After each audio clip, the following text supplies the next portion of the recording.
gotta go. Girl talk.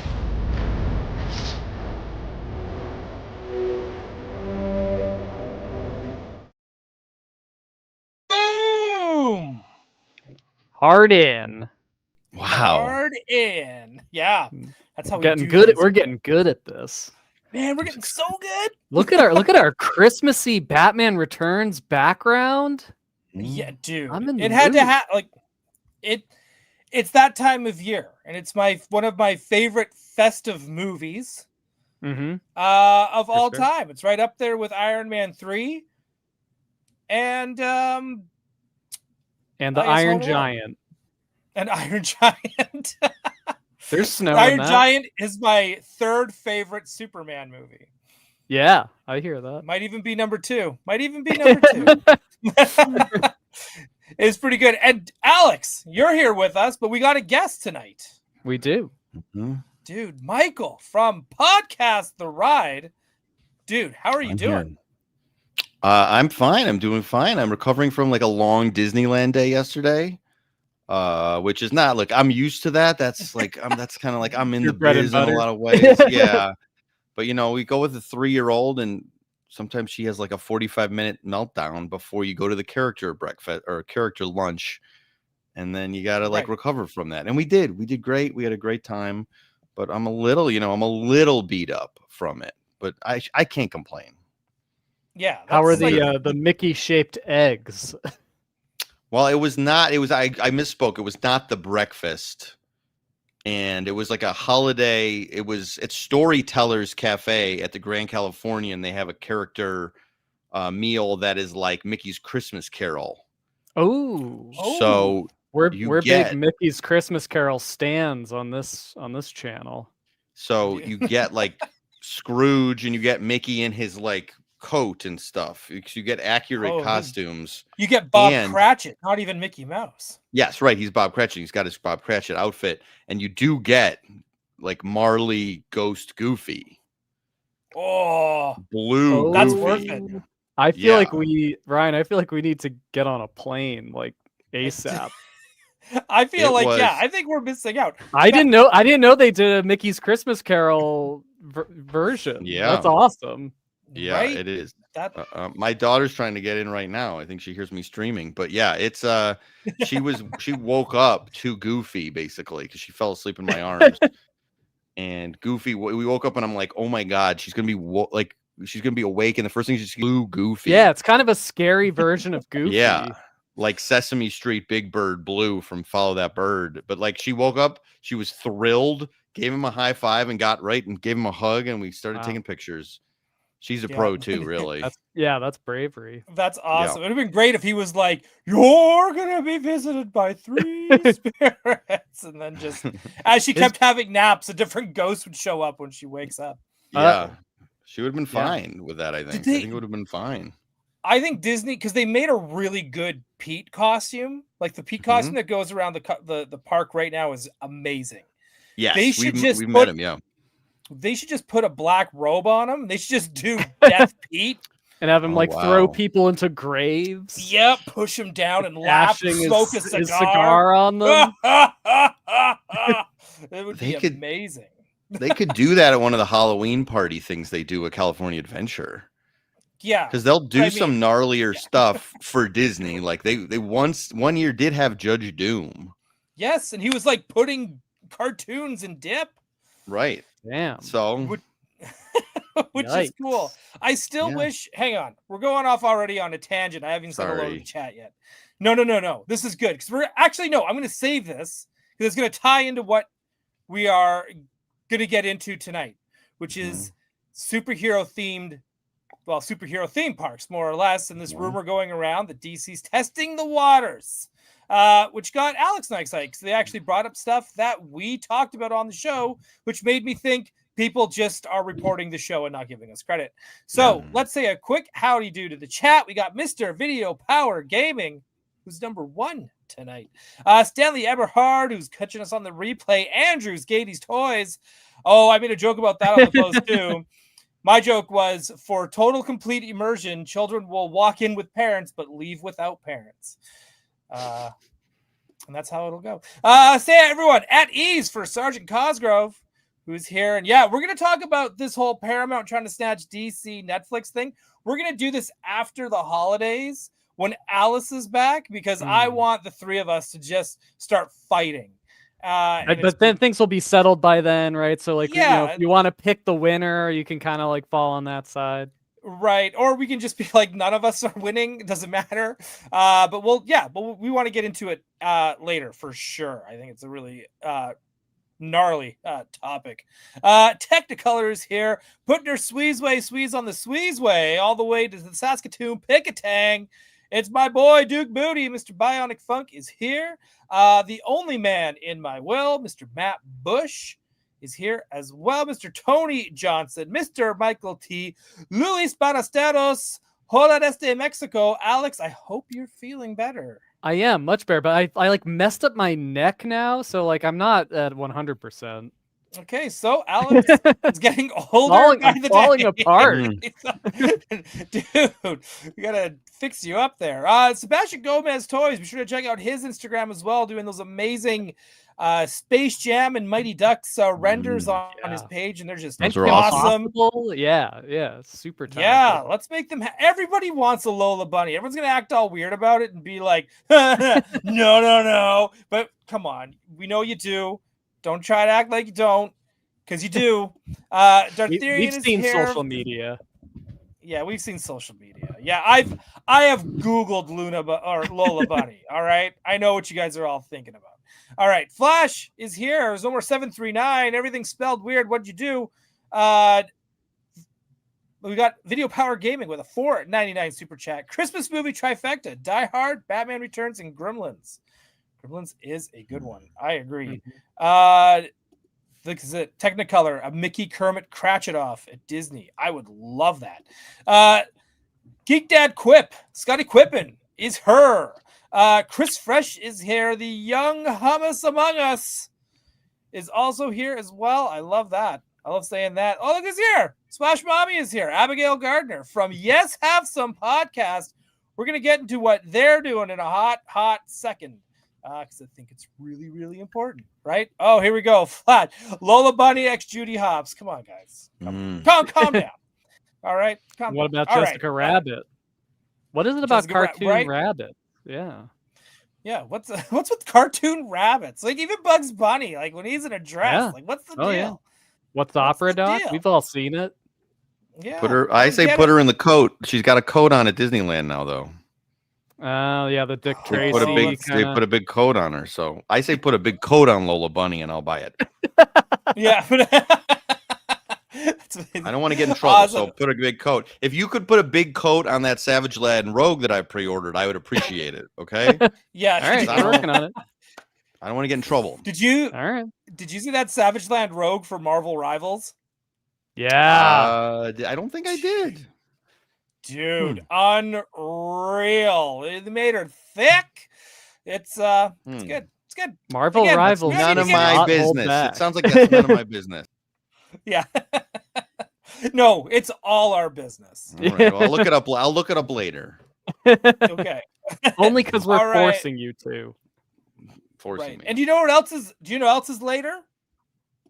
This is happening next week. It is the Holiday Streamathon supporting Starlight Children's Foundation, April 16th, 8 p.m. Eastern on YouTube. It will be live on Toy Anxiety and on the Yes Have Some podcast, like their official channel.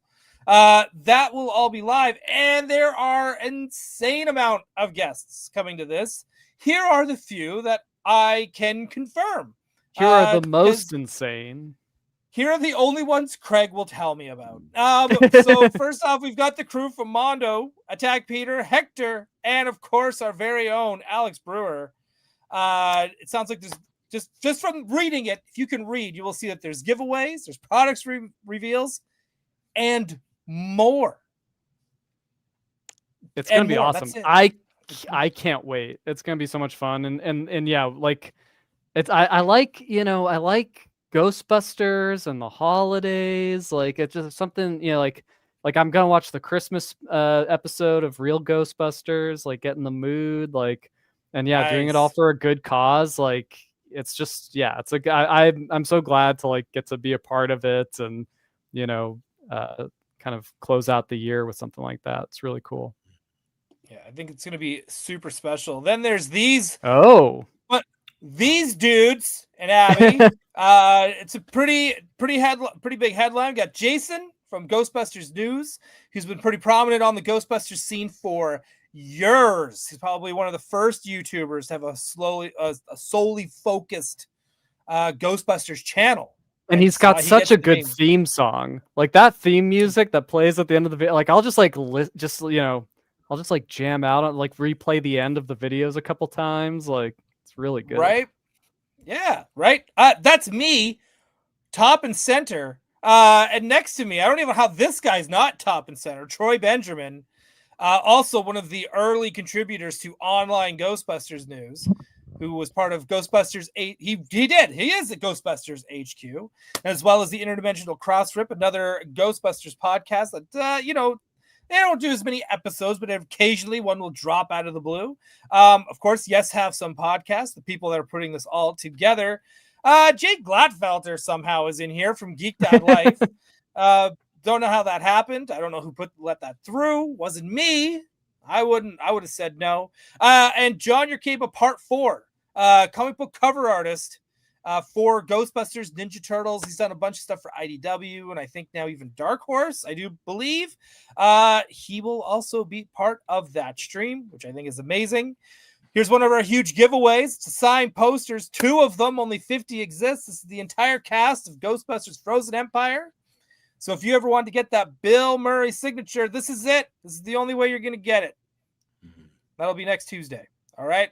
That'll be it. And also, this is like insane. We are giving away HasLabs. We're giving away 6 HasLabs. Whoa! Are you doing that, Mondo? I haven't even gotten my Ecto yet. I'd give it away, right? But I don't have it yet. Yeah, right. But yeah, so we're gonna go through. We'll talk about the Ecto. We'll do the Ecto HasLab giveaways. We're gonna talk about the future of Hasbro and Ghostbusters. It's gonna be a pretty big thing. So if you like toys, if you like Ghostbusters, if you like being entertained by entertaining people, this is going to be the stream, and it's a charity stream. So the more you donate, the more chances you have of winning any of these amazing prizes that we're going to be giving away. So I just want to keep that in mind for everybody. So if you're not subscribed to Toy Anxiety or Have Some Podcast yet, please do. That will be your chance to get all that. Yeah, so we'll see you there. I just have one question though, Ryan. Do you still have the hat that you're wearing in your Instagram? Logo. I do, that? And it's in Saskatchewan because it's cold there, and that's where I wear it. You should. So what you're saying? You should bust it out on one of these shows. I feel like it would be like, it would like bring everything full circle. I can do that. I can make that happen. I gave a shout out to Matt Bush earlier because this is my last little bit of housekeeping because it's been like 2 streams and I haven't had a chance to say thank you for this. I gave big thanks for all the toys that he gave out on Toy Anxiety, but he also sent me a book, and it's a sequel to a book that he also sent me that I really enjoyed, and now I can't wait to read this one over the holidays. It is Batman Revolution. I love this. Nice. Question That's everything. Cool. This is great. This is a great cool tagline. Would have made right. So I'm excited to read this. I really enjoyed the first book, and this one's even got like I was flipping through, and it's got like riddles you have to like solve as fun. Well as you go. So I think that's going to make it really. Gotta have good. So riddles. Thank you. Yeah, thank you, Matt Bush, for this. Also, Mattel, if you're listening, which I'm sure you are, when you start getting the franchise and you start doing all your like retro theme stuff, please make Kenner style figures based on these books and those comics. Yeah, that were made as well. Joe Quinones, who like he did like a illustration of the Riddler as described in that book. It's on his Instagram. It's really cool. And that's Right, like the so- Robin Williams Riddler. Am I wrong? Yes. Okay. That's the kind of inspiration. That's the gist. It's like Right. if this Keaton version went on. Yeah. I think Right. I think about that Robin Williams Riddler like way more than anyone should.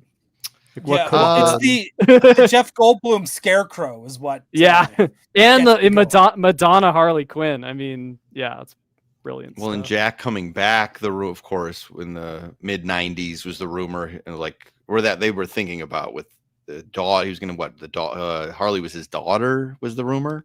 Yeah, I think so. Yeah. That was the whole I'm thing. glad they didn't do that. But Yeah, that might have been a little weird. I will say that the email address you see here, Michael at batmanforever2.com, is a real address that I own. I was gonna ask really because I've floated the idea on a different podcast before I even had one years ago of what would Batman Forever 2 would be. Specifically, is the 2 kind of redundant though? No, it's not. It's because supposed to be because it's Val Kilmer, right? It's still it's still Val Kilmer, and I feel the Batman and Robin, even though obviously there's some similarities, it is different tonally than Batman Forever. Because it's it's so silly, right? And like Batman Forever is a little bit more of a mix. Obviously, they share more in common than with the Keaton stuff. But I do have, and I'm not going to reveal. I do have a beat it out what I think Batman Forever 2 should be. Ooh. I don't know if I ever will actually make a screenplay out of it, but in my mind, I'll do like a live reading one day of what I believe Batman Forever 2 should be. I'd love to hear it. Would you? Do you want to reveal who like the villains would be, or? Well, so I think we got to have Scarecrow in there because Scarecrow is a psychologist, as is Dr. Chase Meridian. Yeah. So what I'll say is you're looking at a love triangle, certainly between Bruce, Chase Meridian, and Jonathan Crane. Oh, cool. It makes too much sense not to do it. Makes too much sense not to do it. He fits that mid '90s aesthetic, that kind of like I'm thinking of like the Seal music video, and it's like like I can see Scarecrow, kind of that like mid '90s kind of gothy, Gloria Sigismondi like thing. Yeah. Goldblum. But Goldblum makes sense for that time period. Right. He makes sense for that time period. And he's so charming as it is. Mm-hmm. Right? Like, Batman. Well, yes. And you could see it. It would make sense. You'd be attracted to a Goldblum. You don't know. And then, Riddler is still alive. He's in Arkham. He knows who Batman is. All the information from every person, it's been downloaded into his head. So that would be very valuable for some sort of supervillain, I would think. Yeah. So these are just some tantalizing teases. I like it. Batman Forever 2, which maybe I'll write. Maybe I'll do it. Maybe this is inspiring me to do it. What's interesting is I feel like so Joel Schumacher, I think he went on record as saying he always wanted to do kind of like a darker take on Batman. Like he really enjoyed like The Dark Knight Returns, and he had was planning a Scarecrow movie that would have been like sort of a going like kind of the opposite direction of where Batman and Robin went. I think that's what he was going to do, and then that turned into Batman Begins eventually. Yeah. Anyway, I still like Batman and Robin. Don't get me wrong. Oh, so do I. I enjoy it as a big budget Batman 1966 movie. That's how I see it. Yeah, that's what they wanted it to be. It's just I think they didn't realize that the show wasn't that winky. No, it was to me. I always think that Batman Returns is like the closest to the level of like camp that the Adam West Batman was, because it's all like double entendre and kind of like where it's not like overtly goofy. It's like very straight faced, or kind of past the camera. What's that? I believe. What'd you say? Like, oh, sorry. He because even Keaton, like, there's times where he kind of like smiles at the camera, like more than once, I believe. Yeah, I'm trying to remember. I don't remember specifically. I mean, those movies are sillier, because I think some people are like in hindsight are like, oh, those are so serious, those Keaton Batmans, and you're like, that's some campy nonsense and inspired by the 60s Batman. Like, I don't think Burton was a guy who knows the difference between like Neil Adams and whatever, like Frank Miller. I don't think, but which is fine. I'm not, that's like, I don't, sometimes people are mad, like they don't like this, but Christopher Nolan was not, I think, a hardcore comic reader, but it was so those were inspired by the 60s show, I believe. Yeah. And there's which is smart, because that's like and that's that's the cultural perception that at the time, that was like the cultural perception of Batman. That's what most people knew. And and I think that the 60s show, still people don't know that they knew they were being funny. This is I still have this conversation with people where you go, that no, they were being funny on purpose. They were comedy writers. Well, and it's like, are you sure? And you're like, no, that's how funny it is that they're being so straight-laced about it. Yeah. It's like, it was so smart and sharp and confident, like, but it was a kind of it was a parody, basically. Yeah, and it's hilarious, but it's funny that people don't notice that. Oh, they just think it's funny because like they were being it was cheesy, but it's not. That's not. And then Batman and Robin, I think, took the wrong stuff from it. They took the silliness from it, but it's just too silly. There isn't the wit, and no wit. Yeah. That's So, but it's still it's great. It's visually great, and it's fun to see. The sets. It's really funny. If you ever done like tour the Warner Brothers lot, you'll see on the side of the sound stages, I'm sure you have, like, it'll be like Casablanca and then a bunch of films and then Batman and Robin, and you're like, film history here. There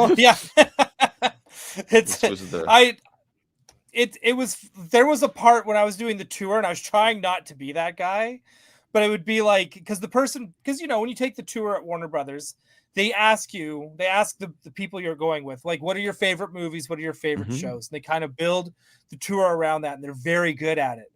But then there's me, who's just like, they're passing by something, but letting them know, like, I'm here for Batman stuff. And I'm just like, oh, by the way, that is the City Hall from Batman 66.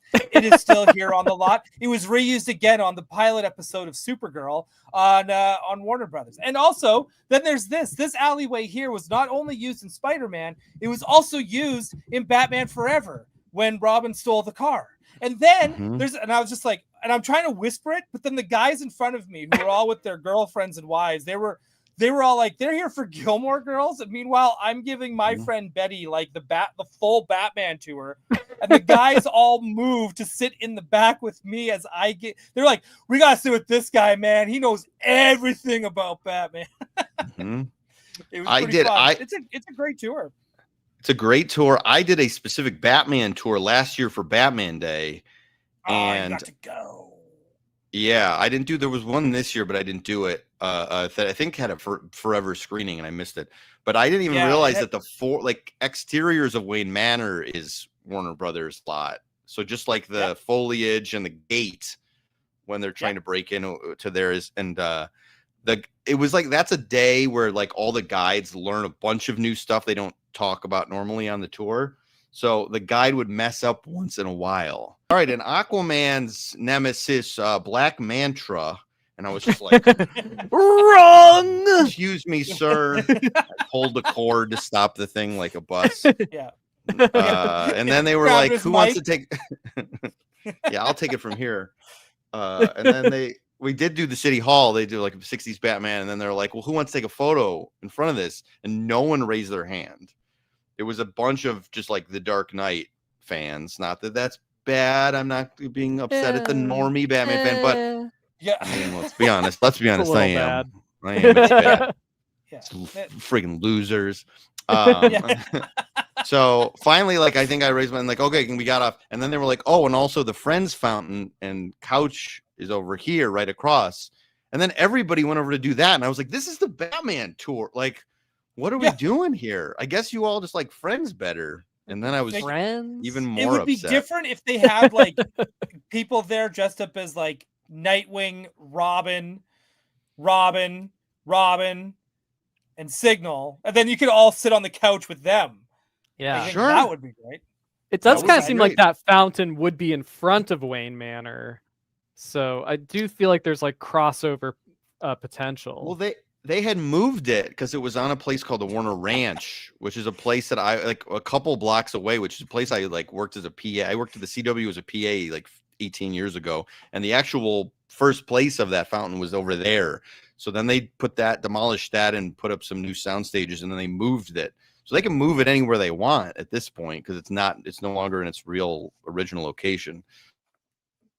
But that city, the city hall, you're not moving that. You're not moving that anymore. Yeah, no, they better not. I just want to once again look at this quip comment because it's very good. Well done, sir.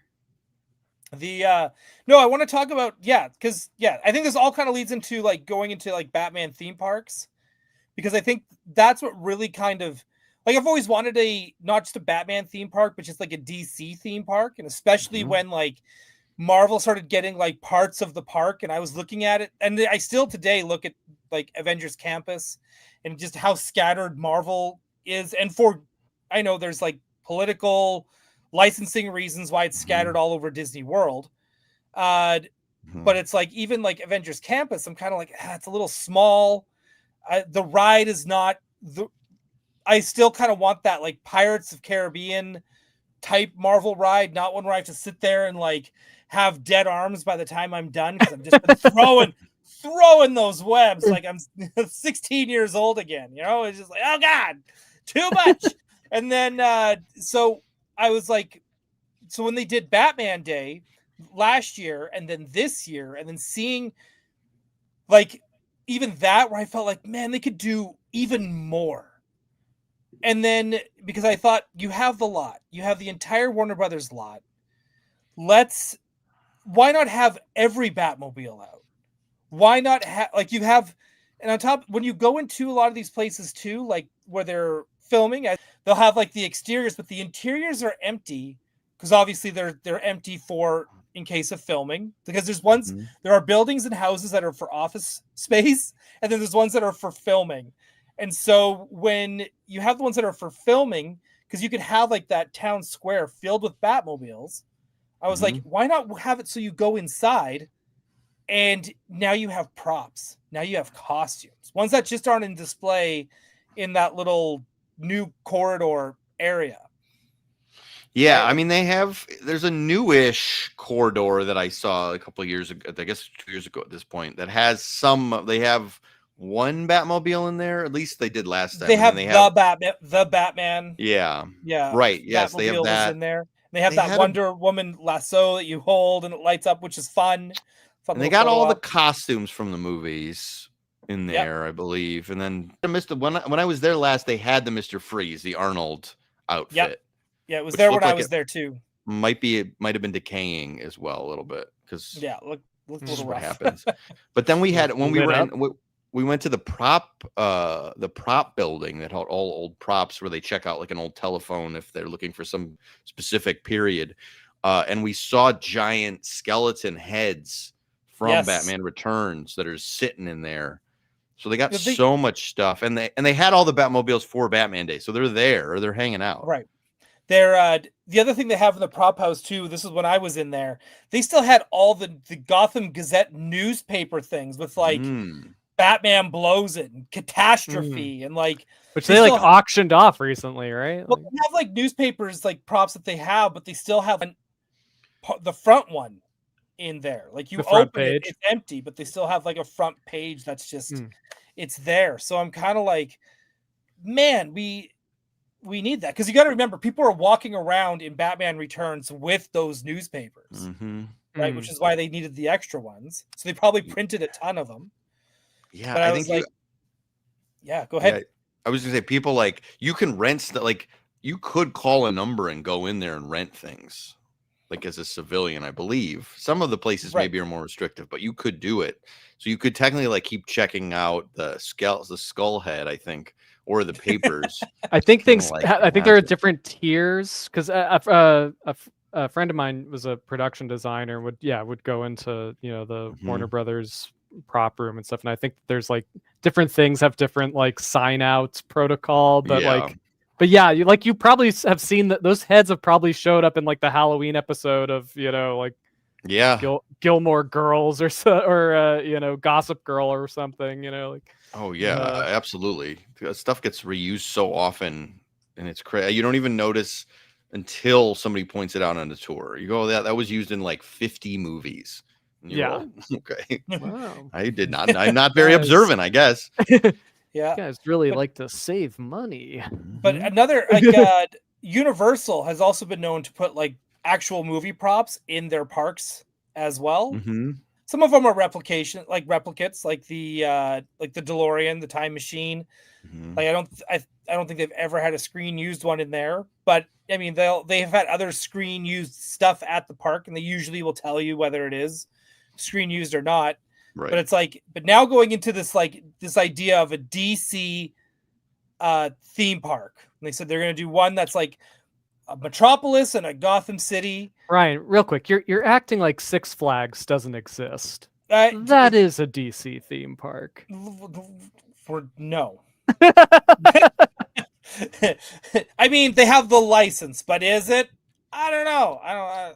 There's a stunt spectacular. Yeah, I've seen multiple versions of it. Okay. They've made like Chicago. I've seen it. They've made cardboard signs that they put on generic roller coasters that indicate whether it's Superman themed or Nightwing themed. Mm-hmm. But regardless, having a roller coaster named the Riddler and has nothing to do with the Riddler other than be called the Riddler. If we get this theme park, first off, I don't know where they would put it. I'll say this. As soon as this came out a couple days ago in Bloomberg, I feel like I was waiting, and now I'm not trying to brag. I don't have like juicy sources necessarily, but there are people that may send me a bit of inside knowledge once in a while, and I have not heard anything about any of this. Right. So I don't know if that means anything. It might not mean anything. It might mean they don't want to clue me in. So this is totally speculation. Anything I say, I have no inside knowledge. This is just sort of fan dreaming when it comes to this. That's all this is. Yeah. It's just like the moment they announced it, because Alex and I were going to do an episode about this like a month ago of like what we think would be the coolest stuff to see and do. And all of a sudden this got announced, and it was like, because I think even how the thing started was like, oh, well, the restaurant clearly has to be the Iceberg Lounge, where you have actual penguins and an animatronic polar bear, and it's dark but clean because it has to be because you're eating in it. and a wait staff who are all named after birds. Yeah. Yeah. Do you think they would do? I don't think they would do it, but man, I would like to see that, like all the not villains serving you, but like people that talk to you, maybe just like they're working there as a front, like kind of a character. Yeah. I would want like an immersive. I personally would want like the equivalent of like the Star Wars Galaxy's Edge, but Gotham. So like just like how they have like the cantina there. It's like that Iceberg Lounge would like feel like the Iceberg Lounge, like, or dude, do you know what would be great if you're in the Iceberg Lounge and the two Gotham City cops show up and start picking food off your plate and be like, yeah, I'll take that, and just start acting like totally corrupt. I didn't say I wanted to be engaged in a narrative. I don't know about that. What's that? You don't want to role play? Yeah, I don't know. Okay. Like, I don't know. I don't know if I'll let you guys can weigh in, but I don't know if I want to be like, because a lot of the buzzy stuff now is like, you're going to be like taken into a story. You're part of the show. No, you don't need to be part of that. But immersive. Yes, what's her name? Who did the 4-hour video?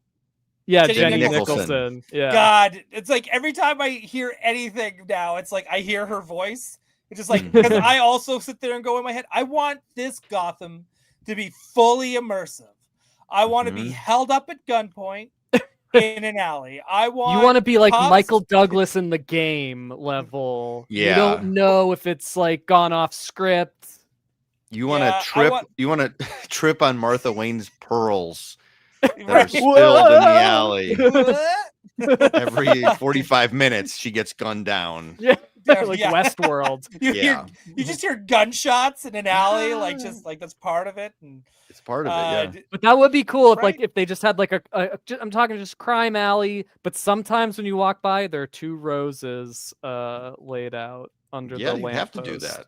Yeah. There's the one Harry Potter Nocturne alley. Is that what in Diagon Alley? There's like a little extra alley that's darker and you can't really see the sun. So like there's a little like that would have to be your crime alley zone, which is like less. I'll be honest, like crime alley is less fun than Nocturne alley. There's like little things in the window there, and you're just crime seeing, alley like, has a rose on the crime ground scene. that's spotlighted. You know? You're like, oh, this is where this sad boy saw his parents gunned down, and now he's got a life of mental and physical pain because of it.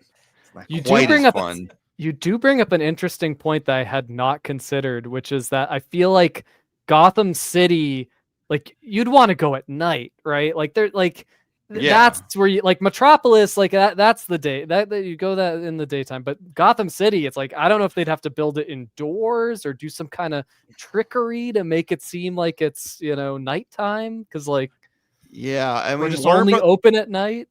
In Dubai, there's a Warner Brothers World Park that has the like Metropolis Gotham. So it's got a ceiling. It's like the whole park is inside, so they can control that, obviously. So I guess you could put it inside.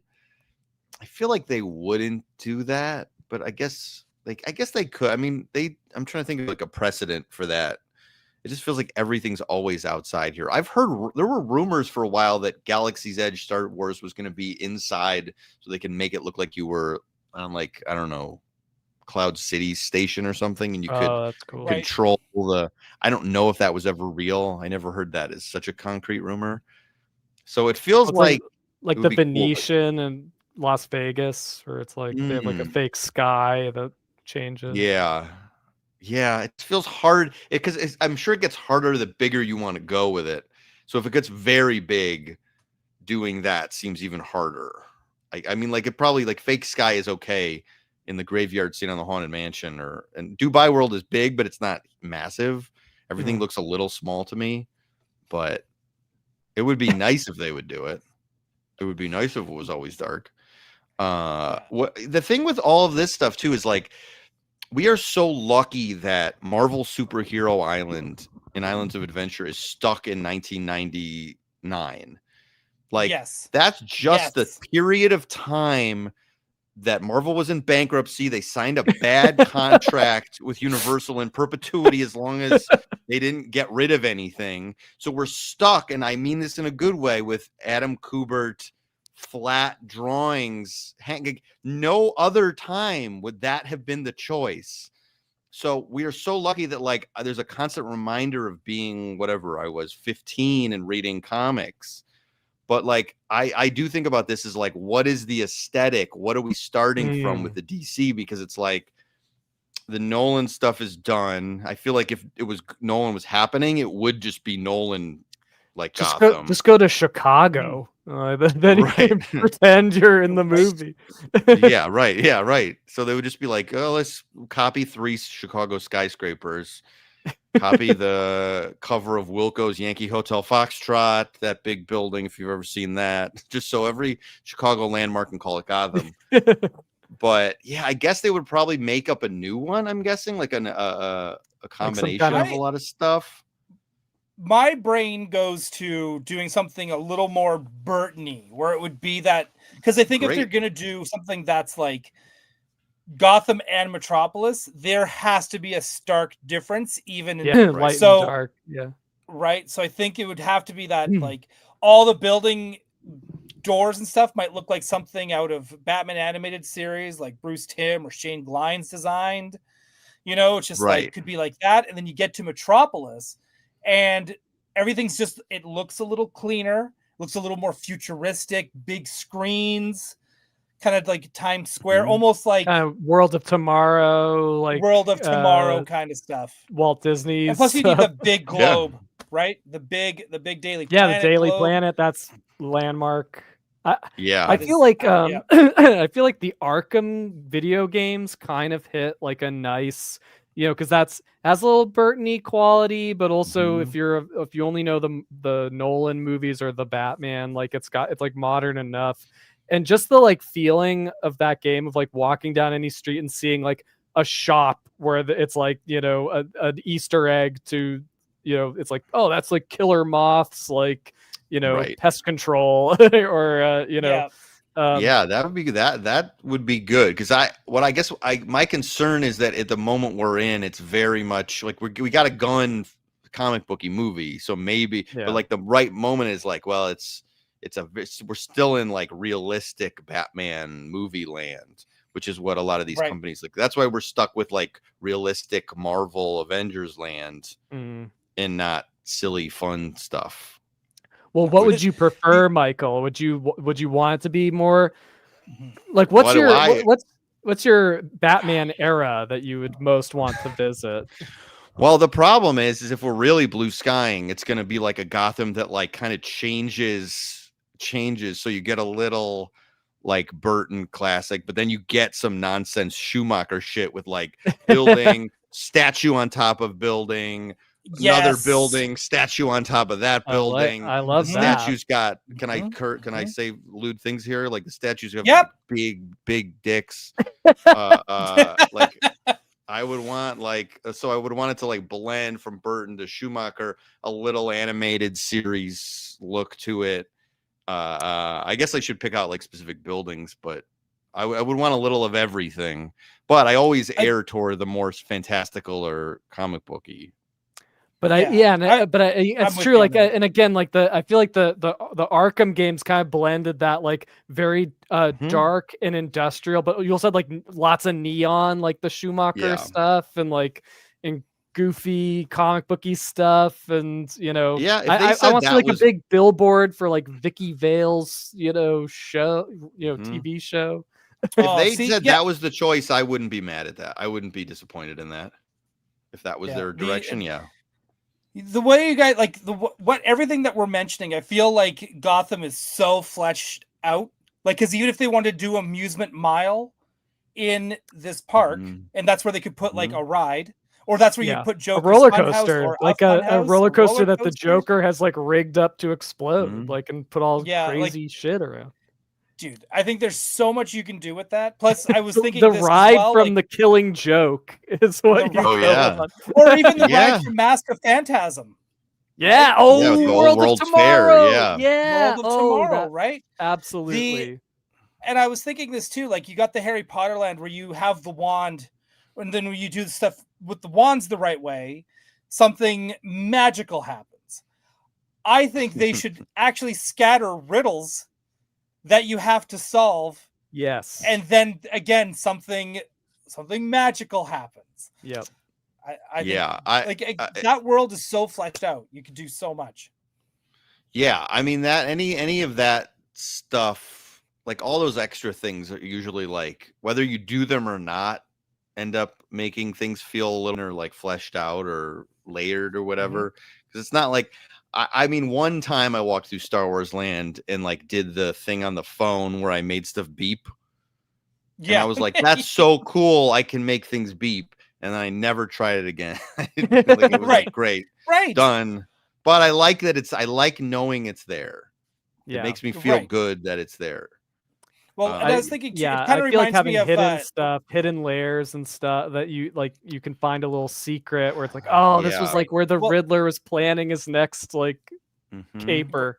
You could do like Mickey's Toontown has a lot of that stuff too, where you pull something and like stuff happens. Like so, there's a lot of that too, and I feel like Gotham is like prime pickings for that. I think more than any other franchise. And like I want to get like, and we've mentioned Arkham a couple times, and I know that Alex and I have both talked about how the Arkham ride should be like Haunted Mansion, like Pirates of the Caribbean. You go through, and the story is you get when you start the ride, the person that's working there, the actress that's working there, starts off as Harleen Quinzel, and then when you leave the ride, she's full on Harley Quinn.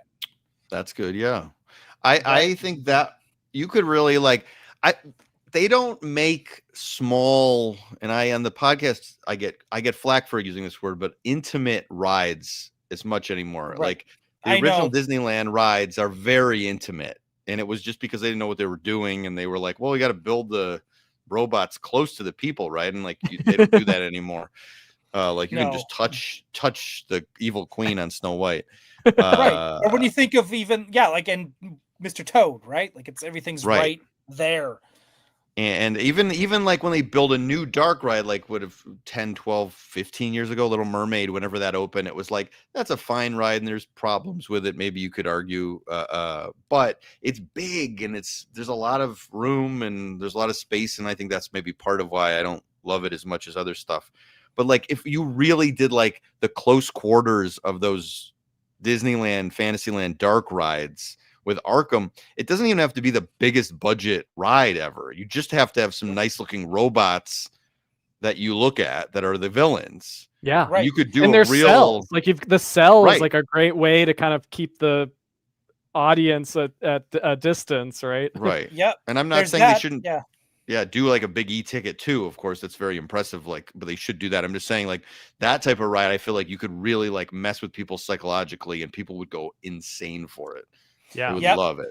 Scarecrow getting loose and spray. You just get sprayed with gas in the beginning, and then like all this weird, crazy stuff starts happening. And then it's just funhouse tricks, weird mirrors, lights, and then you could just get away with like I bet that twist. I bet outside of the robots, you could make it for like 10 grand. Yeah, and if you wanted to, I think it'd be another great way to, even if you want like not one animatronic and one that's like, you know how Pirates has like your main pirates that are doing and performing. Then you've got the ones that are kind of in the background that maybe just might be nodding or running after a chicken or running from a chicken, depending. And with Arkham, you could, like, if you wanted to have Calendar Man just sitting there and like nodding, you can do that. If you want to have Clock King in there doing the same thing, you can do that. And if you want to have cells that open up on special nights where you have actual actors in there, you can do that. I'm just picturing Killer Croc, like half of Killer Croc coming up out of water and like spraying the the crowd. Yes, right? Or even just like he's there, but then like kind of like almost crocodile crashes into the water. And then that big splash comes It's up. like a movie that you're seeing underneath of him swimming around. I'm hoping they don't do a lot of that. I want that'll be the screens. one. That'll be the one. We'd give them that one. Give him that. Yeah. Less screens, more animatronics, please. And I love how economical we're being about this. This is really the people watching that maybe are the ideas are like these smart guys. They know they know how this works. So it's a very small blue sky. Yeah. Don't go nuts, light fellas. Blue sky. Yeah, don't go crazy. But I'm just saying you could always fill this up with underpaid actors if you really need to. And we were talking about like night and day as well. Oh, sorry, hang on. I'm already jumping things like we're done talking about Arkham. Michael, what would you want to see in an Arkham ride? I mean, it's what I was talking about. It is like villain intimacy. Yeah. I just want to stare at robots of the Batman villains for as long as they will allow it. As long as I'm allowed to look at them in the little vehicle, whatever it is, whatever you like. I'm assuming like I'm being like put in the prison, I'm guessing. Oh, probably like what it is. Maybe like strapped down, like that's how the ride journey. You're on a gurney. Well, like you ride it. They should do. I mean, they could. It's the same ride system, but I guess have you guys been to the new theme park in Florida, the Epic Universe? No, because there's a Monsters. Do you know anything about the Monsters ride? Yes, and that new Harry Potter one too looks insane. But yeah, the Monsters one is my favorite, and it's like the Harry Potter system where you're in that Kuka arm in this little box. But like that, you literally lean backwards. Like when the Whomping Willow's hitting you in the Harry Potter ride, you lean all the way back. So you could like get strapped down for the Arkham ride in like that vehicle.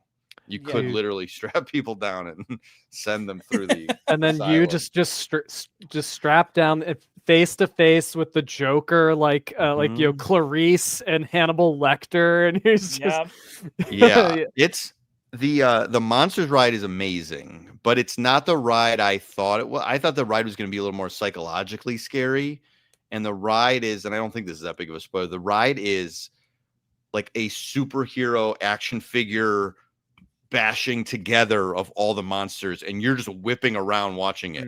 So I'm like, this is awesome, but it's not what I necessarily wanted. But what I want, if the feeling I want could be in the Arkham ride, where I want to like be, as you're saying, face to face with the Joker for a little too long. Yeah, and you're just like looking at the robot and going, like, I know that's not really a person, but my brain thinks it is. Like part of my brain thinks it is, and it's making me feel very unease. And it's like, yeah, I think that's it'd be. And then when you exit through the gift shop, as you do, like that's where they should almost do it like a little photo op area of you in a cell. Oh, for sure. Right? Yeah, 100%. 100% you'd have to do that.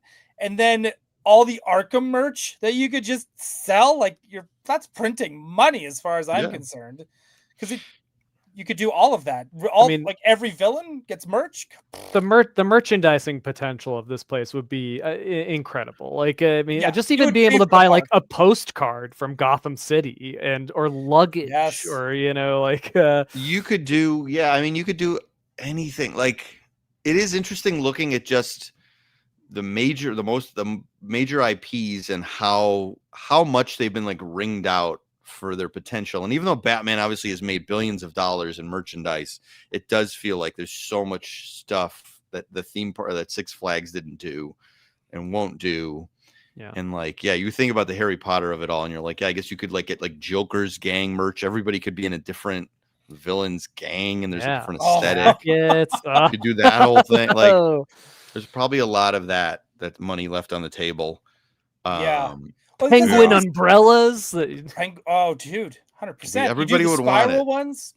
I agree. Oh yeah, like different theme. Yeah, different themed umbrellas. I think that's brilliant. But I love the idea of even getting an Arkham shirt that would just say Arkham Asylum inmate, but then it's got like different graffiti or patterns on it to show you who you affiliate with. Sure. Yeah. Like, are you part of Two-Face's gang? So it'd go in like black and white. And then in reverse, are you with Poison Ivy's gang, where it's like maybe in a light green? Are you with Kite Man's gang? Are you with Kite Man's gang? Which would be amazing. Why not? Right? How do you think they would do Clayface in there? They've done. I'm trying to think. There's a crazy animatronic in that new Harry Potter that would be bigger than. It's one of the biggest ones I've ever seen. Obviously, King Kong I've seen before it burned down. That was massive. So I mean, I think you would. I mean, it depends. Obviously, I have an affection for the animated one over every other version, I guess. But I don't know. I guess you do like an Arkham version of it or something. But I think they could do a big, crazy one with some mobility, or it's like Whomping Willow's size. Sorry, it'd be cool if it could like look at you and it would start to like turn it like morph to like mimic your face, like have some. I don't know if it'd be like a digital thing, or if they could have it at that point so it has like enough pistons and hydraulics to kind of like. Well, I was thinking more of like hat box. That's really good, right? Like hat box tech, where if things like a. Yeah, Pepper's ghost kind of thing. I think you could totally do that with Clayface. Like, there's that crazy effect in Japan, Beauty and the Beast ride, where you've seen that where he like floats and turns into the prince, and you're like, nuts. I don't know how that works. It is always anytime we look into it, it's always like, oh yeah, Pepper's ghost, and you go, well, it is, and they go, yeah, it's the same thing they've been doing for 90 years, and you go, so I've not heard that about it yet, but I assume it's just when does it swap? Yeah, because you're going, but also in that ride, you're like going around, like it's. I don't understand. Like that one to me is like they have made a deal with Satan and they made this work. It's the only explanation. It's possible. But also like the Jack Sparrow in Pirates as well. Same effect. Same effect. I think I need Clayface. I need an animatronic Clayface that goes around. Yeah, dude, I'm totally with you on that. I think it needs to be fun, uncomfortable, like you were saying, like intimate, and you need to feel a little off when you leave, but excited to do it again. Yes, and I think like because the Horror Nights crowd is a little more comfortable with that. Yes. And I'm assuming, I haven't heard any real intel on this. I'm assuming though when they were putting the Monsters Ride, it was like a more general audience that is scared of that stuff goes on the version they made of the Monsters Ride, and it's just like, oh cool, blow up this scary, but not. We don't get to really have the scares, the psychological scares of it. You have a different version for Halloween that you bust right, out. yes, scarier version. Extreme. Yeah, like the Halloween in Gotham would be amazing. They had a House at Knott's Scary Farm this year where after midnight the lights were off and you'd each get a flashlight. So you had to explore with it. So you could do like just turning the lights down on Arkham after 9 p.m. is probably scary enough. Someone brought this is Mr. Michael T, a Riddler escape room. Yeah. From the Harley Quinn show. Like if they did a Riddler escape room where all of a sudden it's like lights are out and all you get is a flashlight. Oh yeah. Like or if they could do an escape room with just a flashlight, because now you have to solve the mystery of this murder, where it also has like a fake dead body in the room that you don't know about. You also find like just totally mess you up, but you have to solve that murder as Batman in order to escape the room. Oh, that'd be cool. It's funny because like all these, maybe if I was, I don't know, I get maybe it's because I'm older, but I don't know. All the experiences I want are less of like I want to be whipped around and more like, can I sit at the Bat computer for 30 minutes? Right. Would you just let me sit here? Would you just let me? Have 5 minutes. Give me alone time in the Bat cave. I want to look up Tony Zuko and what he's doing now. Yeah, right now. Yeah, I want to look up pictures of all my exes. That's what I want to do. I want to be wistful in here alone. Yes, please. Well, have you guys done the like Arkham VR game? No, I have. I can say the original. I know there's maybe a new one, but like the original Arkham VR game, like you, it's incredible. Like it has the incredibly realistic graphics, and you start in Wayne Manor. And you like play the right like combination of notes on a piano, and then it lowers you down into the Bat Cave, and you see the T-Rex, you see the Bat computer, and because it's VR, you kind of have to like stay in one spot, but you can like throw batarangs at stuff, and the experience of that, if they could bring that into real life, like just a Wayne Manor tour that brings you down to the maybe this is the line for the ride. This is because one of my favorite. I don't do a lot of like theme park stuff, but I absolutely love the like Pandora land part of Animal Kingdom, and that whole line to get on the big Banshee, dragon ride.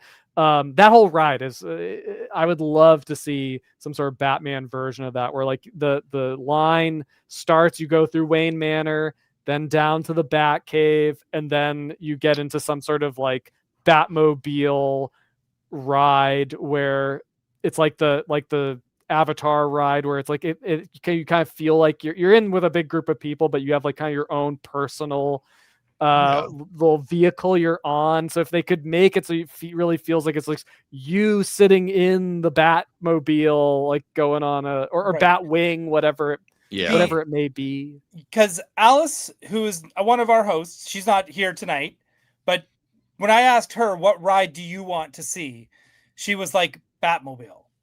And I think you are kind of like, because like I want to drive the Batmobile. That's what I want to do. It's like the Millennium Falcon of Batman. Like you have to do it.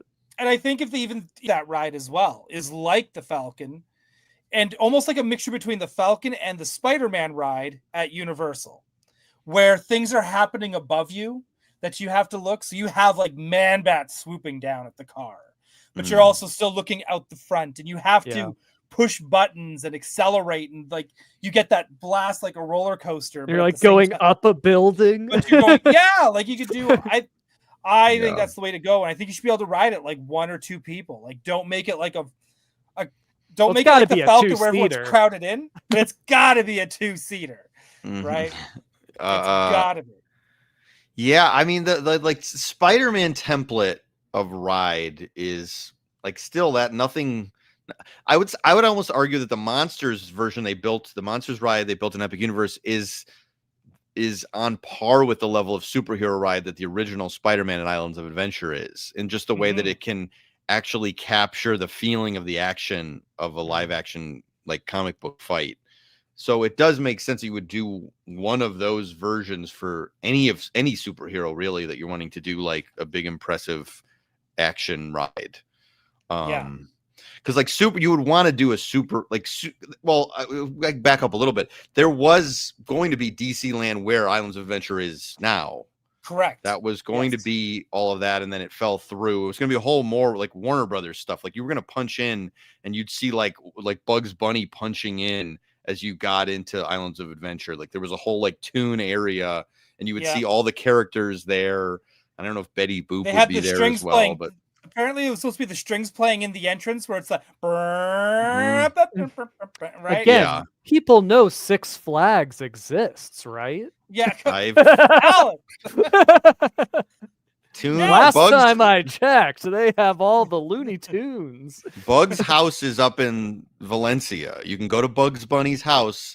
It's just a big room with a like an old fridge in it. And last time I was there, I saw like a bunch of teenagers like sitting on it, which is I think not against the rules. And they were really like, they were like flicking each other off too, and they were being bad. And I didn't tell on them or anything, but I wanted to. I'd rather go to Mel Blanc's house. Please. That would be good too. So like they were gonna, I think like the ideal was that the Spider-Man ride, which they have, which is like Transformers ride, and you're in a scoop vehicle and it moves, and there's some practical sets, but it's mostly a dynamic screen ride, but in a better way than some other screen rides. And so I'm trying to think of like that's a good Superman ride too. That's a decent like ride system for Superman as well. Now, I guess maybe you could do like dual rides that connect Gotham and Metropolis. This is off the top of my head here. And do like the Batman street level part of it, and then you go on the other ride, and it's the Superman part of it that's up top, and you could cross over dark and light. That's kind of a cool idea. That's cool. Yeah, that's cool. Superman picks up the Batmobile, and you're flying with him. Like, yeah, something like that. There's also I'm obsessed with. There's some. I think it was a Disney patent a couple of years ago, because sometimes they'll like put like a patent something or copyright something, and that never happens because it's just an idea. And there was what looked to be a Spider-Man ride that they were thinking about that was just a big swinging arm from the ceiling, and the way it was diagrammed was like big practical buildings and sort of a roller coaster track on the top on the ceiling, and an arm that would swing as you went along the track, so it looked like a web swinging ride. Whoa. Like it looked like you'd be kind of like imitating, because you would go like up and down, so you would swing and go up and down, so you were trying to like mimic what it feels like to web swing on big practical buildings. And I was like obsessed with it, and it seems like they're not going to do it because it's impossible. Because actually it was a lunch losing ride. Yeah. It's possible that would be a contributing factor, but yeah. So other than like something like in like a practical set, like with Superman or something, I mean, I guess you could. Yeah, go ahead. Yeah, I would for Superman. I think they're doing a Spider-Man drop ride in Shanghai. Tower of Terror style. Tower of Terror style. I would totally just rip that off. Who cares? Everyone's got their own roller coasters and drop rides. But I would do the daily. I would totally rip it off by having it an elevator, just like Tower of Terror. Oh, yeah. And I would have it in the Daily Planet, and it's legit. The story is the elevator drops, Superman keeps catching you, lifting you back up, and then a villain comes, and then like knocks him out, and then drops you again, and then he scoops you up. I'd want Brainiac to like pull the elevator like out of the building, building, just, like, in this elevator out in like the city skyline, like being that's dropped. It. Go ahead. Sorry. No, go ahead. I was gonna say like there was a drawing. I don't know if you guys ever seen this. There were like Marvel Dubai plans like 20 years ago, 15 years ago, and there's concept art available like X-Men Mansion out exterior. Oh my There's actually God. different. Somebody just sent me other like an actual like pictures of what a Danger Room ride would look like. Whoa. Which is obviously very exciting. But there was Yeah. a Spider-Man ride, kind of like what you're talking. Like before this Disney version, there was what looked to be like a Tower of Terror car, and Spider-Man holding it with his web and fighting Doc Ock. Yeah. So I feel like they had like this has maybe been floating around an idea of like using this ride system to do some sort of like the superhero was trying to not let this elevator car fall and blow up. I feel like what I just said is very low hanging fruit as far as ideas of superheroes. Oh, I'm not trying to. go. I wasn't criticizing it. No. I'm criticizing myself. Okay. But it it's would be like high hanging. yeah, this but because to me, like, yeah, Superman and Spider-Man, by the way, those covers for that crossover look amazing. The black suits, yeah. So good. But yeah, I think those Spider-Man, Superman for that kind of like ride of like trying to save you as the ride, I think those two characters fit that bill perfectly. Yeah, for sure. They've done, the superhero or the Superman coasters where you're like Tatsu, I think at Six Flags, or like you're on your belly and you are like Superman flying. Cool. I have been too scared to try these. We did one that's similar, which is the Jurassic World roller coaster in Osaka. Oh, right. Right? What is that it's like called? I can't remember, but it's as if pterodons grabbed you and took off. And it's great. So I'm not scared of a ride like that. I'm scared of like being in public, like horizontal. Yeah. Yeah. But I think they should have a kids ride like that, where it's just like you're kind of like strapped in, and that's where but it's on giant kites. And that's your Kite Man ride. Sure. Right? Sure, like you could do stuff. Like I'm okay with having like themed rides kind of mixed in with but again, I feel like if you're gonna do themed rides where it's like this is the Kite Man kite ride and you ride kites. Let's go ride a kite. I think that's where you kind of sneak in that amusement mile, because then you can do stuff like that, like it's like the Soarin', like Soarin', but your Kite Man. You do, you could do, like you said, like the Joker roller coaster, or even just like a creepy Gotham funhouse. Yeah. Right. Yeah. It's like because like that Hall of Mirrors, there is the Joker in there, or you could have actors in there too, just like through the mirrors that you can't get through. Because there's a version of the Gotham City experience that is like No Man's Land, where like the villains have like taken over and carved up different areas of the city to be Halloween. Their turf.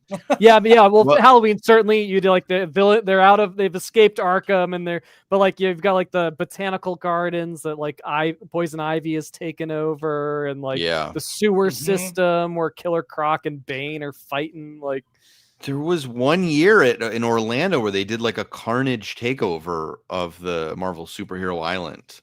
And I was like, this is awesome. Why don't they do this anymore? And I don't know, maybe legally red they can silly anymore? String on everything. Like yeah.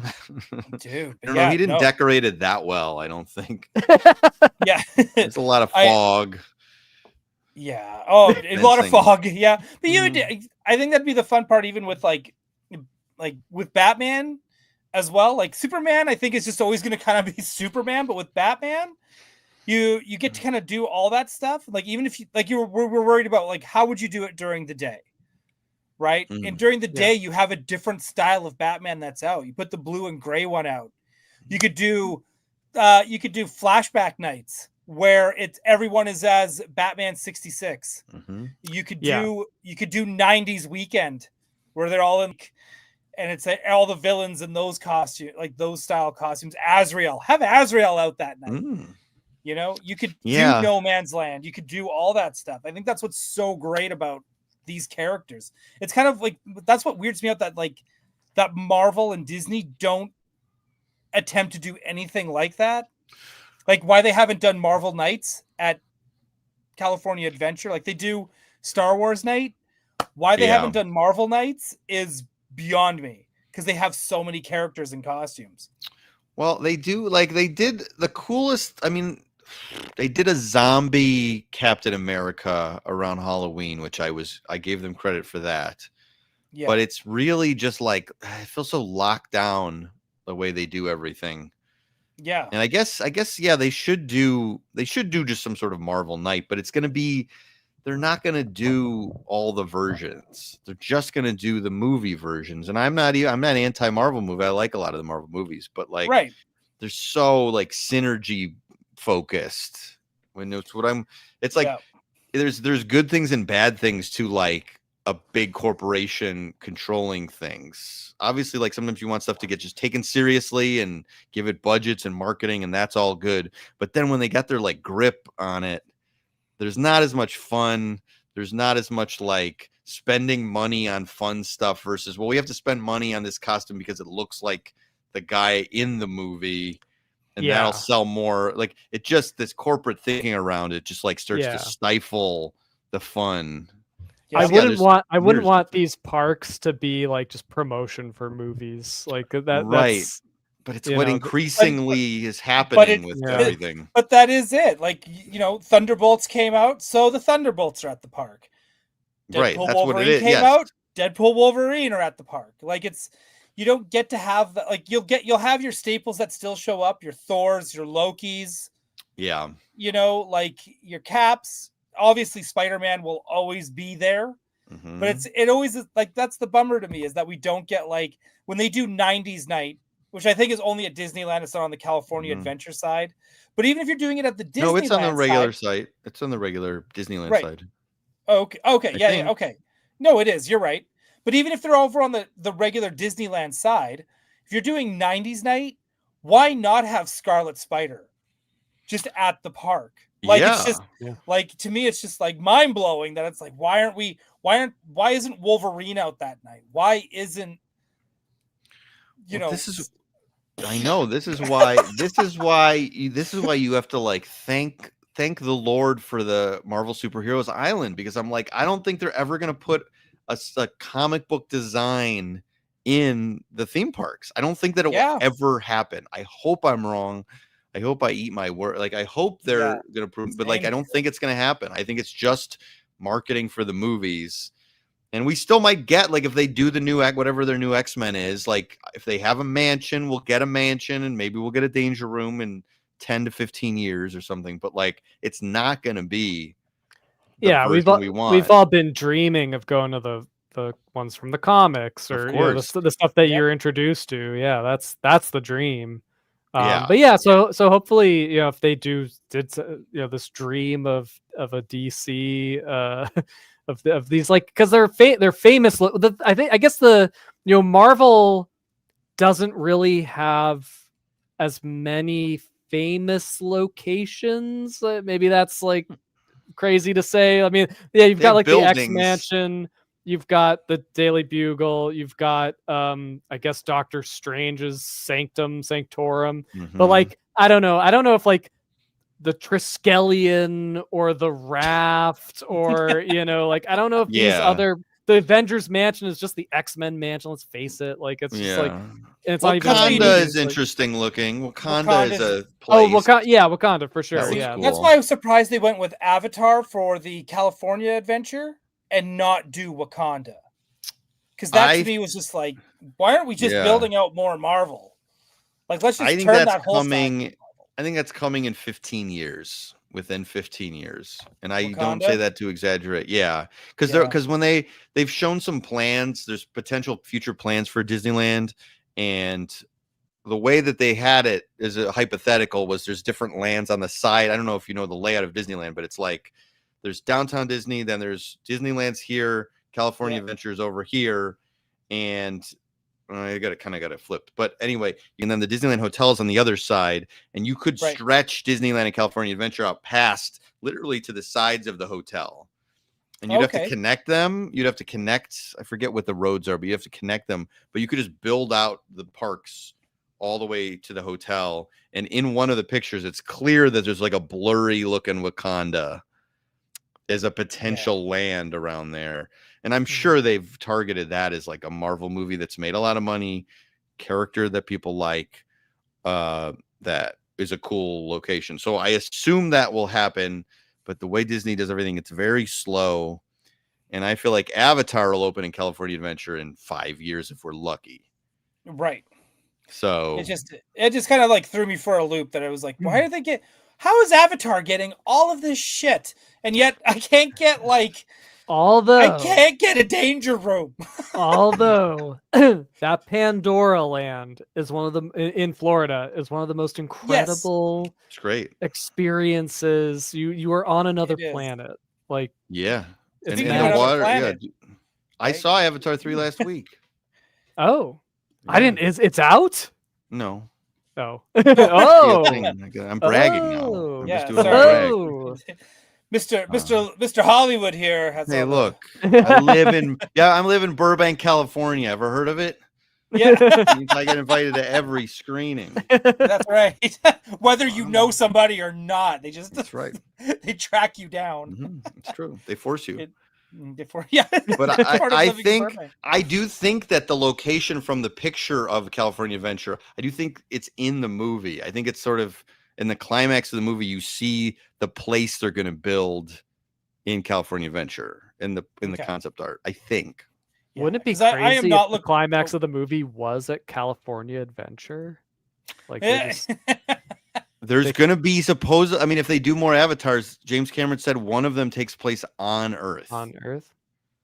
And it is. I hope Earth is totally fucked up. I hope it's like in Cowboy Bebop, where like when you finally see Earth, it's just like man, we just fucking trashed this place. Of course, it has to look like of course, it's like uninhabitable now. Like, yep.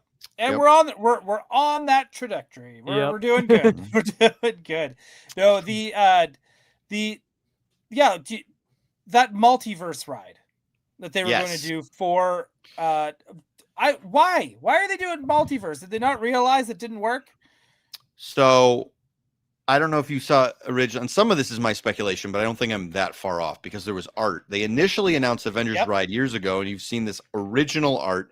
And apparently you started in a Quinjet and you were headed to Wakanda. There's a picture of it. And then the art shows a big battle and guests in little seats, like kind of next to each other with their legs dangling.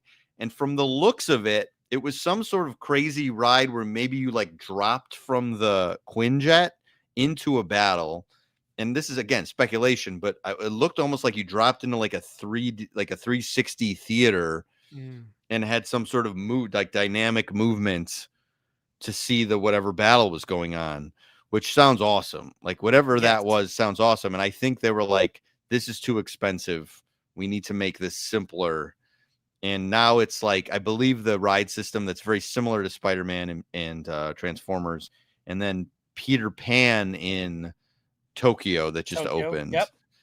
So that's the rumor, is that it's like the same kind of vehicle, and then it's a lot of screens. It's not bad. I'm not putting it down, but I think they were like, well, we need a little something special.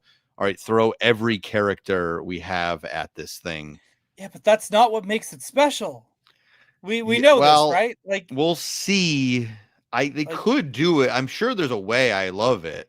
I don't know. We'll see. It's not, it doesn't sound like the ride system is kind of as thrilling. That whatever that was sounded really cool. Like you like shot out the bottom of a plane into a battle. Well, the fact that it was just like all the Avengers, like we don't need like 5 different Captain Americas to cheer me on and say thanks for helping us out at the end of the ride. Only if they're fighting over who gets to cheer you on. Like that's right. Great job. Yeah. If they want to win me over and it's like Chris Evans and then it's like a comic book like the Mark Waid, Ron Garney, Captain America, like they could win me over with certain, if it's like the what is it, the climax of the Joe Madureira Uncanny X-Men and they're all in their suits on Asteroid M, or like you can really get me what we're talking about. Like if you want to do stuff, I'm sure that won't happen. I'm sure there'll be nothing like that. Maybe we'll get like the What If Marvel, the modern What If animated series designs for something. Because I think there was an animated character in the promo art for the ride.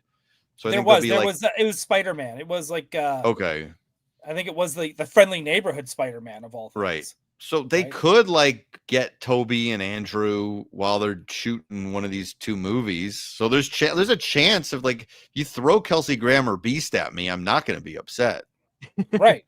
Because I'm not it's still Beast. right. So like Yeah, throw any beast at this point. Come on. sure. Right? Just give me an X-Men 97 ride.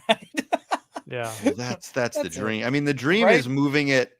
The dream is having it look like the cartoon and putting it in Superhero Island in Orlando, like next Yeah. to the land. But that's impossible with Disney.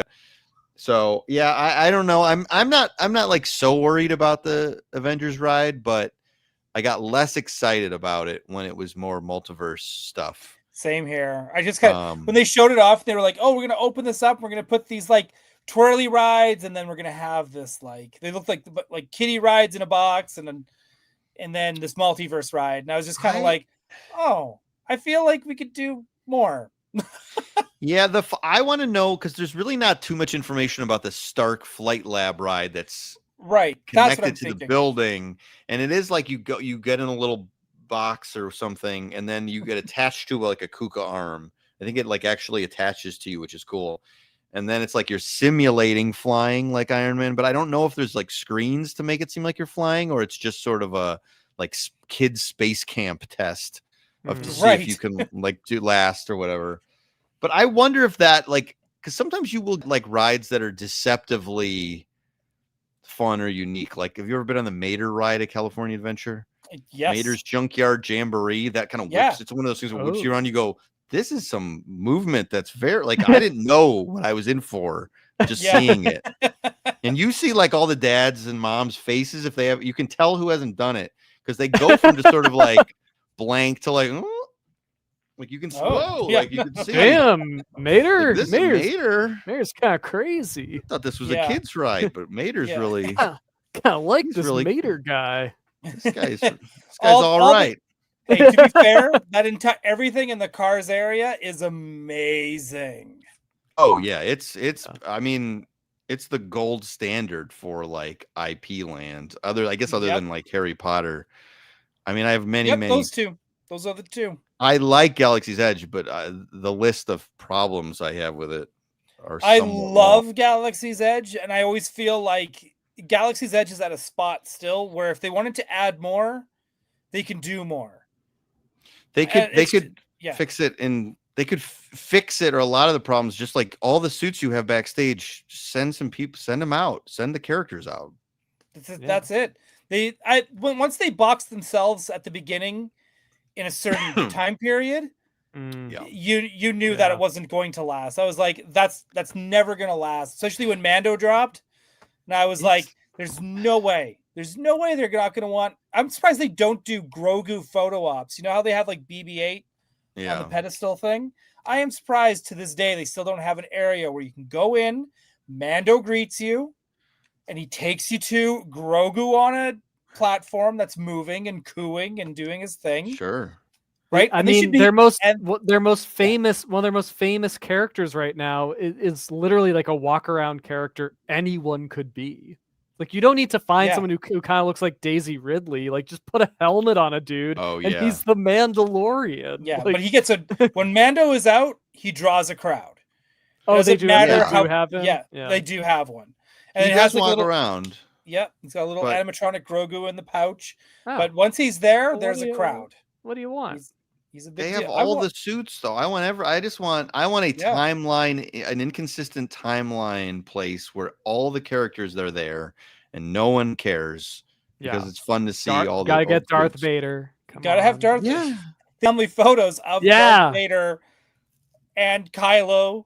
And Luke and Leia, doesn't matter what era, just throw them all in there. I mean, this is another example of like the grip tightens on a property and then almost every aspect of it. It's like fun is a little like experimental fun. No more fun. You would think that, they're going to like, okay, well, maybe some of the silly stuff they're doing, like the hyperspace hoopla in Disney World. Don't get me started on hyperspace hoopla. That is like one of my most favorite coveted things to watch. Like if I'm having a shit day, Yeah. I will go on YouTube, watch Hyperspace Hoopla.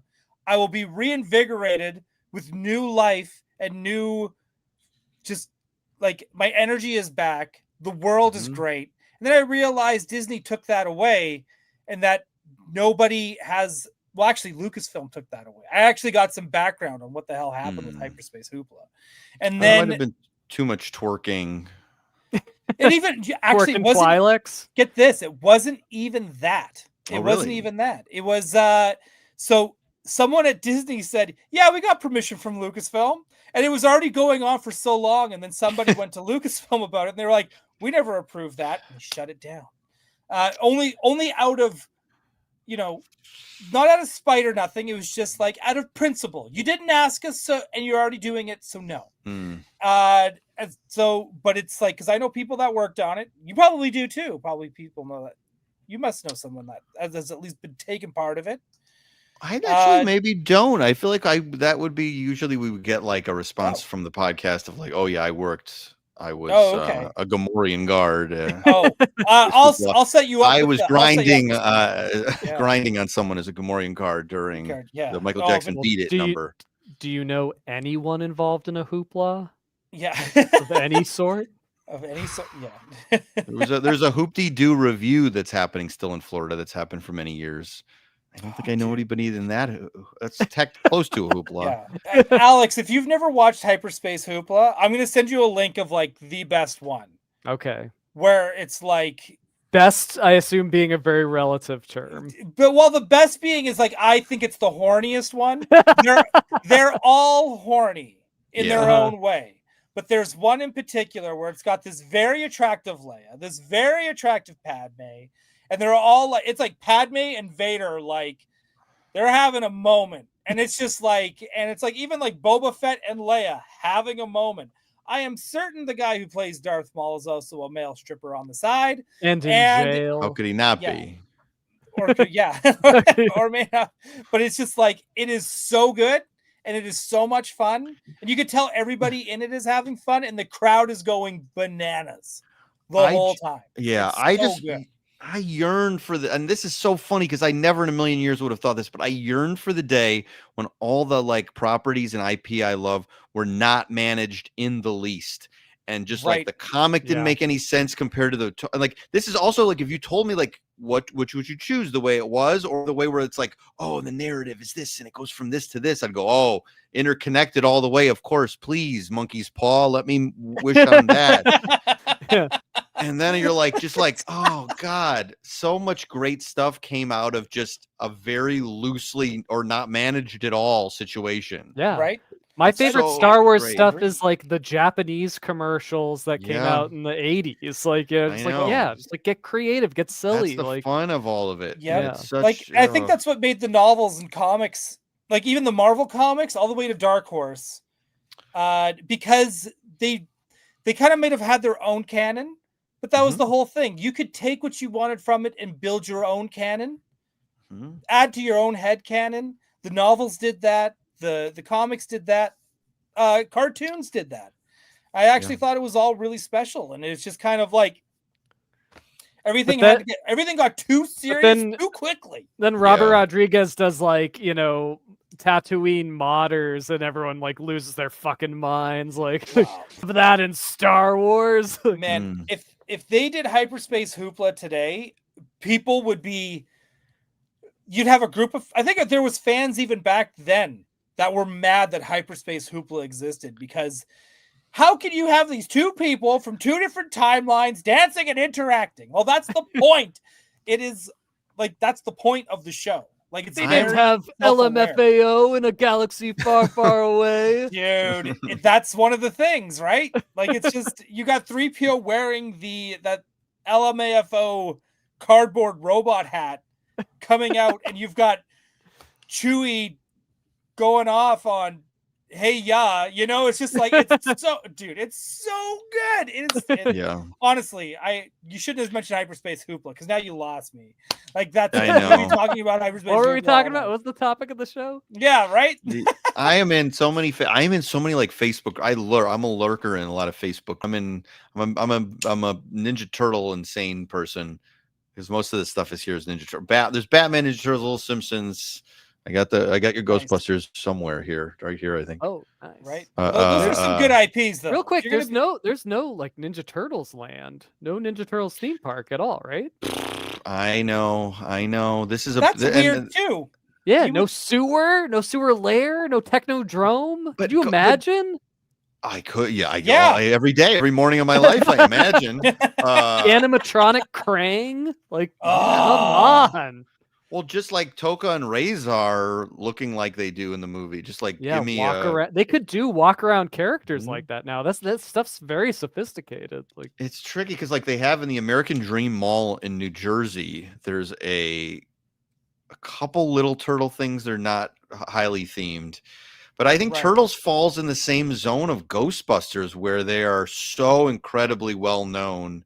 Turtles have been more version of Turtles than Ghostbusters, but like. Neither of them are quite the money makers in the way that a major company needs them to be to have them invest. Transformers movies have made so much money, and there's been so many of them now in the last 15 years that it made sense for Universal to do it. And like with and Star Trek, by the way, is also sort of in this weird zone of like, because you would think there'd be more Trek stuff.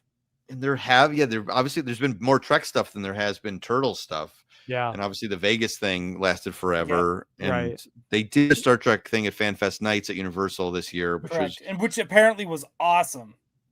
I really like. Some people were cranky about it. I liked it. My complaint was like there were no Borg or anything. Like the Back to the Future stuff was all like people playing the characters. Right. And you got to like interact with them. And then you went on the Enterprise, which looked great for like a temporary month-long thing, and it looked great, but like there was no one playing Jonathan Frakes, which maybe that says more what I want. I want to see Jonathan Frakes. Yeah, actual Jonathan Frakes. Like I ran into him in Burbank 2 years ago, and it's one of the most thrilling moments of my life. And I won't say where. I'll tell you guys after where it was. It was not in a weird, shady place. It was just in like a place you go in your everyday life. And I would be like, be cool in certain situations where you go, right? Excuse me, sir, big fan. Just think, everything you do is. This is my cool voice. Big fan of everything you do. Blah blah blah, and like, have a good day, sir. And I was like sitting there, and I was like, I'm gonna give it up to this. I'm really gonna fucking give it up to this guy, I think. And I was like, dude, can I say you're awesome? This thing, blah blah blah. I don't remember what I said because I lost track of my voice at a certain point. And he was the greatest. You could tell he was like, oh, clock this weirdo. I know how to handle him. I've done this a million times. I'm gonna be friendly. He's gonna love me more after this, but I know how to handle him, manage what he wants. And then he took the perfect out too, is what he just immediately so thank you so much. And I was like, I have more to tell you. I can do the Riker chair thing. Yes. Yeah. Watch a leg over it. I wanted. Dude, can I see your history of your holodeck, please? I wanted to do a thing at Comic-Con where like a person's asking a question and they're like, this is actually just a comment about me, and I need you to know what my life is about because you were a little bit involved in it. I'm just trying to tell you that. So I didn't get to that far with him. Yeah. But have you noticed that realtors are the modern day celebrities? Yes. So anyway, I was high all day. And I had to get up early that day too, and I was just so excited. It's like texting people that don't know who that is, and I'm like, Jonathan Frakes. Oh my god, amazing. He's great. I've heard nothing but like I've had friends that have met him at conventions, and they've said the same thing. He's just so good to everyone, and he likes being famous, which is nice to see.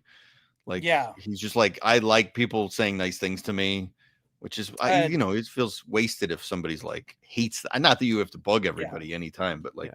Well, I met LeVar Burton, and he's also like the nicest, kindest guy. if I have any sort of weird parasocial relationship with famous people, it is the entire cast of Star Trek: The Next Generation. Right. I love like that they're friends still. Yes. I'm invested in that. I like for whatever reason, I don't know why. You don't see it Yes, because the anywhere original else but them. cast hates the Shatner, and Right. They seemed like they were having a lot of fun. they Yeah. seem like they're having a lot of fun. And But still like the are Star Trek, friends like and- Star Wars actors do not hang out, even though Yeah, they all talk highly of each other. When they see each other, everyone's on good terms.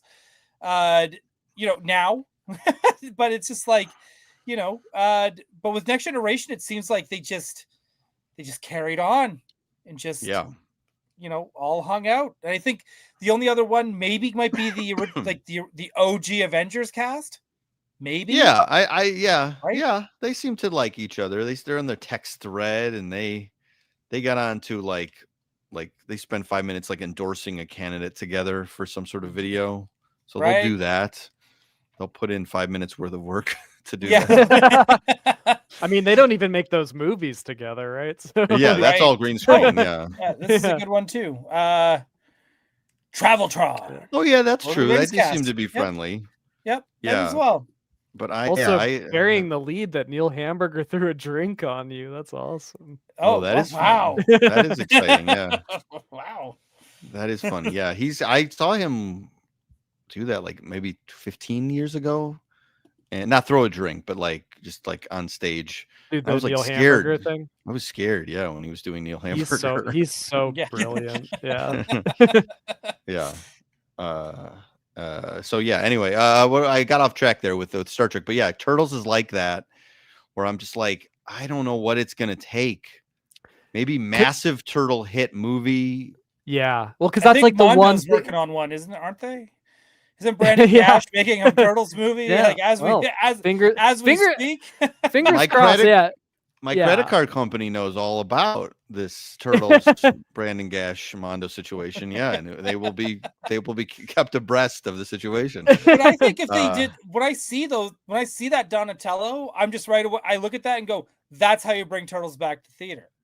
I think for sure. I think maybe the issue with all this is the Michael Bay movies really kind of derailed the franchise, like in Hollywood's eye. Because even though like Turtles has continued to be like a massive like merchandise mover, it's this multi-generational thing that's never gone away. You've got the animated the Seth Rogen animated movie like really connected, like, but I think that those didn't make that much money.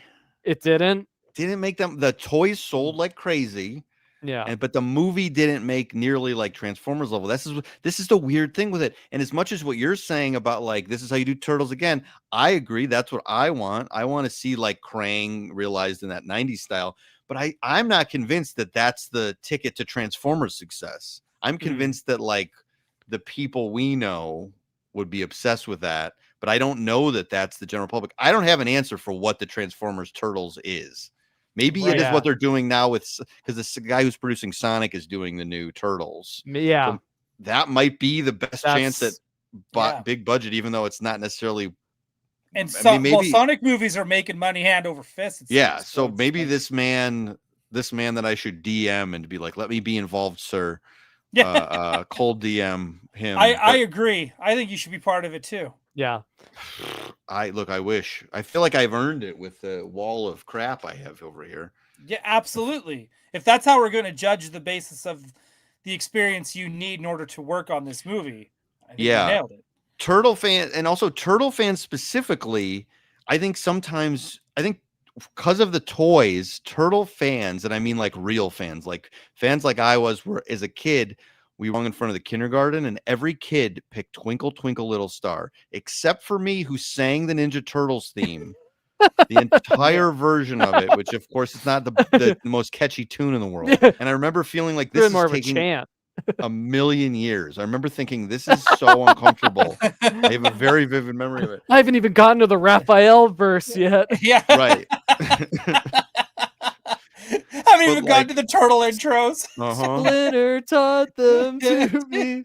Dude, I would love to go back in time and watch you as a kid. It's one of the only like kindergarten memories I vividly remember. It's like feeling like naked, standing in front of everyone. I've committed to doing this, and going like I can't get out of it, so I'm just gonna have to with my little voice, my 5-year-old whatever voice. Yeah, but like it's almost like like an average, like let's say like 6 out of 10 people will buy a ticket to a Transformers movie, and those 6 out of 10 will spend $15 on Transformers merchandise. With Turtles, I feel like it's something like 1 out of 40 will go see a turtle movie, but 1 out of 40 will spend $1 million in their lifetime on turtle merchandise. The fans love it more deeply. It's maybe not wide. I guess because it's like it's weird. It's like a very weird concept. Whereas Transformers, it's like cars. Like put cars. We've learned that if you just put hot cars in movies, everyone will go to see it forever. But I would have never guessed. Ninja things like it's still too weird. I think it would need like a Barbie movie, Lego movie level, like, hey, remember this thing that was a part of everyone's childhood that like reminds you of a time like that, the nostalgia play where it's like your kids love it, you loved it, now we're all gonna like celebrate it in the theater, it would come down to how it's marketed. Market, and then it would have to be the nature of it. It'd have to have a big name involved and funny and smart, and in the Sonic movie, I think like that's certainly in that Sonic and the Mario movie recently both kind of hit that like we all grew up playing these games and kids still love them, like, and bring your whole family, like. But it's not the movie adaptation of the Archie Turtles that Dole and I want. That's right. Well, but you got the Jim or the Archie Turtles, we want giant cow heads, cuddly cowlick, and I want Ninjara, Hitler's brain. Man, that comic was better than it ever deserved to be, but man, it was good. It's definitely the most impactful piece of fiction in my life, I think. Honestly, I don't even say that. I'm not well-read. I'm not particularly well-read, so maybe that's part of what I'm saying. But it just was so influential on so many things, like creatively. I feel like at the end of the day, when I'm trying to do something, I'm like, I'm trying to make like a turtle crossover with the Mighty Mutanimals. Like I can trace back ideas where I go, oh, that's kind of just a future storyline from the Archie Turtles. I'm just copying that story. I loved that. To me, that is still like my childhood definitive Turtles. Yes, like absolutely. more so than the cartoon. More than the movies. More than the movies, because it was just good. It was fun. It was well drawn, and then I always found that the cartoon got inconsistent. So it was just like the animation slowly got worse. And then I always kept yearning back for those first 6 episodes. Those are the ones I kept wanting to rewatch. Season 1, that's it. I was like, but I mean, we've gotten a little off track here, but like the Turtles, the Turtles Land is it would be amazing. But I'm not holding out. I've gotten very I feel like realistic about what's going to happen. Because there hasn't been anything other than like the Disney show back in the 90s, MGM, right? Like the guys walking around in turtle suits with Alan doing Thicke, Alan Thicke. That's the only time. If Trevor Zamet's watching, I want you to know we need we need those turtles as a box set for Comic-Con next year. Okay. Well, that's the only, because when we had Trevor on our podcast a couple of years ago at this point, and I was so sympathetic because I watched him do all these interviews, and people would just be like, do you think you're gonna ever make Leatherhead from Mighty Mutanimal? And I'm like, guys, we know they're making everything. Like everything. I think they thought about making another Leatherhead. I think possible. I remember when we first had Trevor on Toy Anxiety, and we were just talking about the making of the Turtles and just Turtles in general, and just the lore and what kind of like get to know Trevor. Like, what do you like about turtles? Sure. And then I had to ask. I was like, hey, are you guys even allowed to do Archie? Like, is that a thing? I'm interview you're talking about, and I was just like, yeah. And I was like, are you even allowed to do that? If you can't answer carefully. And he's like, yeah, like, I mean, we can, but it's just like, you know, I hope we can get to it at some point. And then, then eventually, it took a couple years, but I mean, we got him. Two of the longest years of my life. Still no cuddly cowlick. Well, that's my dream. One. That's my number one. That's my number one too. Still no Raphael with an eye patch and a cap. Yep. Still waiting for that too. But when he was on the podcast, the only thing I broke my rule of like, don't pitch him figure. They're making stuff. Yeah. Like, why would you do that? But I said, look at this Alan Thicke clip. Look at these suits. So I did do that on the podcast, and I don't think they're going to make Alan Thicke. I don't think that'll ever happen. As a Canadian, I would love for them to make Alan Thicke. Isn't there one with like Rue McClanahan? There's somebody else, some other celebrity that like hangs out with those guys. Yeah, that sounds familiar. I mean, there's so much weird stuff. There's the clip. I would love that. Is it Oprah where the Jonathan? Yes. Oh my God. But that's the like coming out of their shells tour, right? Yeah. Yeah. Yes, and also there's recently I've found this picture of the Turtles, the coming out of our shells turtles performing at the then Miami Vice stunt show, which is now the Waterworld stunt show at Universal. And I don't know what this is because they performed officially at the Gibson Amphitheater, which used to be there where Harry Potter was. So that was where the actual LA stop was. But there's a photo of them like in the water area where like the boats would zip by and all the stuff would happen. And they're playing and they have like some of the other supporting cast behind them. And I'm like, what is this? And I've asked some people that would know and they don't seem to know.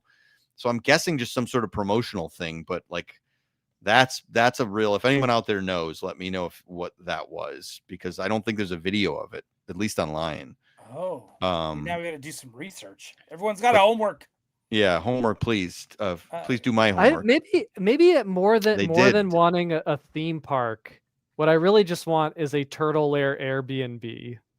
Just like a complete recreation of the Turtle Lair, and with the sewer pipe beds. Do a Technodrome one while you're at it.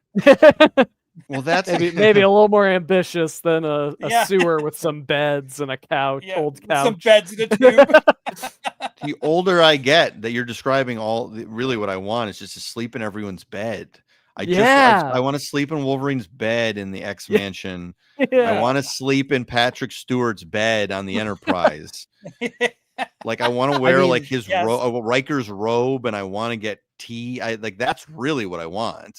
I want to live on the Enterprise. I want to go to Risa. And I think that's what lounge in one of the chairs. Even to go back to our original topic, which was like DC. Oh yeah. We didn't even talk about Metropolis. Yeah, we didn't talk about Metropolis, but that's okay. Tour around Lex Luthor's building, right. See like the suits. But I think Michael, you mentioned it earlier, like which is spot on. Like I just want to sit at the Bat computer for, just 10 minutes. Just let me just immerse myself, experience it. Yeah, just everyone get out of the room. Don't look at me. Look at the wall. I am going to do this with a dinosaur back there and a giant penny.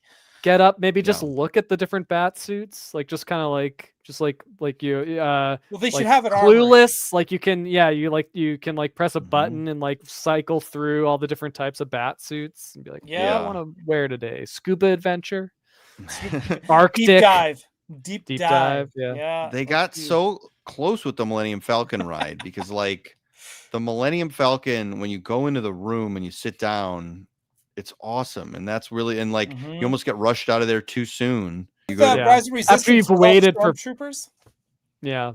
I love that too. Like just getting to stand there with them and be part of it. Yeah. And then sometimes you get to go in the kissing hallway, which is very exciting at the Millennium Falcon. Oh, because some of the Is it an official kissing hallway? Or Well, is it's this the just hallway a- where Han and Leia kiss in the movie, but it's not, Oh. since they're just like for loading purposes. There's multiple cockpits, and you load depending on what you draw, like color. So, like if Oh, you I load see. in the back of the room, you don't get the same like scenery. Eventually, you get in a very similar corridor, but that first place you go in, yeah. Scoundrel. So it's so close, and then maybe the new ride movie will be like fix some of the problems next year. I'm optimistic about that. So we'll see. I hope so too. I do love going on the Falcon. Does it like again because I'm not a local. I'm lucky if I get to go to Disneyland once a year.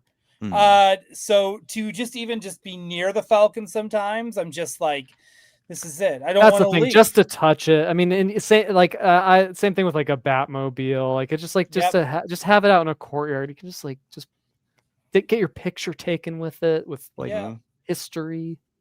It'd be also a great like just another thing with even if you're in the Batcave and you're loading up to go on this Batmobile ride, just to be greeted by Alfred. Well, that's like that's the one like an animatronic Alfred, like C-3PO in the Star Tours, right? Star Tours, exactly. But here's what I really want. This is my number one want: a Bruce Wayne character breakfast where you just sit and wait, and then Alfred, an actor playing Alfred, comes in and gives you some excuse, like, Master Wayne had to attend. He sends his regrets that he had a business meeting, and then like you see Batman like swing by outside out the window. Or if you're lucky enough to get a Bruce Wayne, the bat symbol shows through the window, and you get him see him act all awkward and be like, well, it seems like I think the stink might be broken. I gotta go check it out. Character date with Bruce Wayne where he leaves in the middle of dinner. That's really good. Yeah. Alfred gives them like a gift bag or something. And then if like drive you home. It'd be funny if you tried to do that without paying the bill. Like you'd have to pay the bill first, but it'd be fun to do the same thing where it's like, hey Alfred, can you let Bruce know that I have an appointment and I had to leave. Make up a dirty limerick. Yeah, it's a dirty limerick. One has just sprung to mind. It would be funny if the ride was then like you get he like calls you a cab, you get it, and it's just like a cab ride home. Yeah, uncomfortable ride. Huh. Or it's Dick Grayson and stilts in a Bruce Wayne costume. That's good. I want an experience where you can see Dick Grayson folding the laundry like he does in Batman Forever. Yes, that is like I don't care how cheesy that is. I love that scene. I love it. I'm wearing a Batman Forever hat. I should have it backwards. Oh, you can see it here. No, nice. Wait, where is it? Batman Forever. All right, I'll just awkwardly take it off. Yeah, sure. Nice. Oh, that's and cool. I want to. Without fail, anytime I'm wearing a Batman Forever shirt or hat, people go fucking nuts.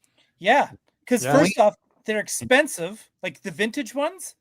Oh yeah, these are not vintage. Yeah, but even when the DC store had them, the DC store does not ship to Canada. So when they had all the Batman Forever stuff out, I couldn't even get it if I wanted it. There was like a website Dumb Good that had like cool Batman Forever shirts that I got bought some from a couple years Cavity ago. Colors. I got I got some really nice Batman Forever stuff, but it's like that's a really cool Batman Return stuff. People come up to me, and sometimes I'm being like exaggerating to be funny or whatever. If I go to one place, 2 to 3 people will either give me like an aggressive point, like, yeah, or they'll come up to me and go, I love Batman Forever. I'm shocked. And I wear graphic tees of everything I like. That only one that people go wild for is Batman Forever. There's something out alone. There. I don't know. Or people don't remember it, or it's not represented on shirts. Well, first off, the movie did gangbusters. It did so well financially, but also that summer, more so that I feel than Batman Returns. Like Batman Returns had its own Happy Meal, but like I dropped Batman Forever cups. There was the whole like crystal goblets, right? Mm-hmm. Then the Batman Forever sandwich, the hero sandwich, delicious. Taco Bell, the best, right? And then there was just it was everywhere. I feel more so than because at that point that was like the whole point of making those movies was the product tie-ins. Like they were literally like, we think that the product tie-ins are more important than like the actors, like the like that part of that like movie. That was why like they pivoted away from like Michael Keaton and Robin Williams, just to kind of prove that like these franchise movies didn't need a name actor, because like even like Jim Carrey obviously was like in the midst of his like massive year, but like when they cast him, that hadn't really happened yet, right? And like the song, like outside of like Titanic, like Kiss from a Rose, like being a pretty, it might not have been a #1 hit, but like I feel like it just people remember that being it's a big such hit, a big part of it in a way that no other, even though the first Prince Batman is Prince, which is amazing, and I love all that stuff. That stuff doesn't, I feel like people don't remember that as well as they remember Kiss from a Rose. Because it was such a moment. It was like that movie just had, it was struck at the right time. And people still, I think people still connect Danny Elfman more with Batman than Prince. Yeah, probably because of the theme, right, because that's been around. But yeah, it's interesting. It's interesting, just like what resonates and what doesn't, and why. You really can't explain why. It's like really not like, well, Kiss from a Rose was like the biggest Batman song of the 90s. I think, like, I guess. Yeah, right. The crystal glass. Everyone has the glass. The glasses were so like you just have fetishizing the glasses in your memory of just like catching the 4 two faces sets of them. How many sets they all have lead in them. They're full of lead. You shouldn't really. Be them. Oh no, God, dude, that's how I want to die. Yeah. I want to be taken out by my Batman collection, my Batman crystal cup collection. You want to die a slow death of lead poisoning. Like I want to just go decades-long death of lead poisoning. Yeah, and just be like, what got forever you? Death. It was the Two-Face cup was the one that finally got me. I was licking the handle for years. Trying to get extra lead in my bloodstream. Right. But I love that. I wish I do. I've done episodes about this where it's like how I would love to see fast food tie-ins come in. And this was like right before The Flash came out, where I was completely devastated that they did not do some sort of nostalgic Batman tie-in with The Flash. Yeah, that would have been the best part of the movie. Yeah, I mean the whole. We don't have enough time to talk about Flash overall, but we can have you on again. Sure. Yeah, I mean, I will say some people were very negative. I was like, there's some stuff I like in this. Yeah, there's a lot of stuff I will go to bat for The Flash. And I believe Baby in the Microwave is good. Baby in the Microwave. I wouldn't go that far. I'm really throwing bombs here at the end of this episode, but I think Baby in the Microwave is ridiculous, and I am in favor of it being in a movie, not in real life. Yeah, dude. When they did Baby in a Microwave, I remember in the theater, and I was laughing because I was like, that is the most like ridiculous thing I've ever seen. But I do not care, and I'm here for it because that told me right there what kind of movie I'm in for, and to just sit back and just enjoy the ride. And that Superwoman is gorgeous. So everything I liked the 2 Ezra Millers. I thought it worked. I thought he played against himself really well. Yeah, I don't like one Ezra Miller, but for some reason I liked 2. Yeah, it was like, I mean, it was like Eddie Valiant and Roger Rabbit level of like with this. This is what I think. And also I think the concept of the same character where if the most pivotal moment in their life didn't happen, how that would change. Like, I think that's a really cool idea for just a movie on its own. Like, what would those 2 people meeting be like? Yeah. So I know I do agree with that. And we might be out of things I like. Yeah. Right, and then it's a bunch of stuff. Maybe happens, the but first Bruce Wayne scene I like. Yep. Yeah, and I like the And cousin's then- breakfast. I do like the Good. Batcave with all the Kenner suits. The suits. I like seeing the Batcave. Yeah, Yes. Yeah, I Yeah. like I seeing don't know the that I would Batcave. give it Correct. anything.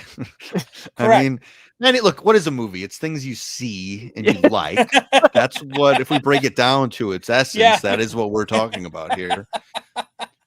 It's just about a vibe and seeing nice things. That's all we Yeah. want. Yeah. All right. Okay, we're gonna wrap it up here at the Flash. But I expect someone to be dressed up as the Flash in whatever DC theme park they create. And if they're Yeah, they gotta have a expand- Hall of Justice. I'm thinking it's like it's more contained. You've got your little Gotham City section, you got your little Metropolis section, you got your Hall of Justice. You can go and tour and see. Well, a the bunch Hall of, of Justice Green should be your Lantern shit. entrance. The Hall Okay. of Justice should be your entrance. But if they're gonna expand it, they should do the Flash Museum. I'm just gonna throw that out there. The real the thing I would really want to be, which is impossible, is I would want a Grant Morrison Batman land. Oh fuck! Because I love my favorite. I mean, other than maybe, I love everything, but almost every Batman thing. But like, I love the 7-year Grant Morrison Batman, 8-year, whatever it was. Yeah. And I'm like, there's so much fun stuff in that. Oh yeah. That would make an Give amazing me- land. I would, yeah. If you're gonna do one based off the comics, because then that way you can bring in Damian Wayne. Oh yeah. You still got Tim. You still got everybody. Mhm.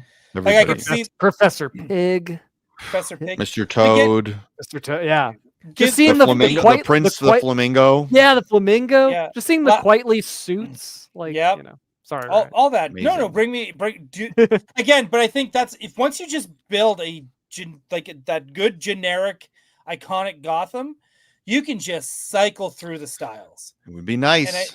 Yeah. Right? Give me the Neil Adams, give me Batman 89, give me all the movies, give me all the cartoons, give me all the different eras from Neil Adams. Give me a Batman year one with purple gloves. Do it all. Like just across the board. And I feel like the villains can always just be the villains, but you just need to change up the Batmans and the Robins and the Batgirls. Yeah. Right? Sure. I think that's DC's been doing it for years. Ken's on point Watchtower, with this. yes. With this comment. Yep. Oh, Grant JLA. Oh, these are my dreams. Yeah. I love that era too. And heck, do that with Superman as well. Show us all the different eras of Superman and give me one weekend of Electric Superman. Let's just do it.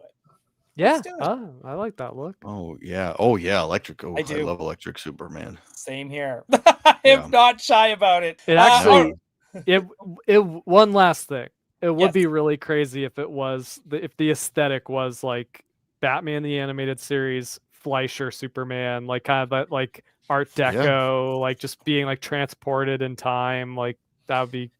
And nuts. again, Those are too artistic of choices, though. Yeah, right. No, they never. Yeah, they never. Sadly, my realistic, cynical, beautiful idea. No way, they won't do it. Or like All Star too. All Star Superman is very classic. Yeah, absolutely. Feeling. Dude, Bizarro. They could on Halloween. It would become Bizarro Land. Oh, dude, right? Fantastic. And then because they're doing like giant costumes and stuff too, throw Doomsday in just for one like moment. Or Star Labs is another good ride. Yeah, you'd have to have a Star Labs tour that goes wrong. People from the Mixer Spitlick shows up and starts doing. Oh my god, dude!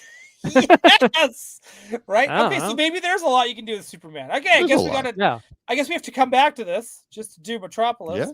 Yeah. But yeah, it's been 2 hours, so let's settle this up. This has been awesome, Michael. Yeah, thanks for having me.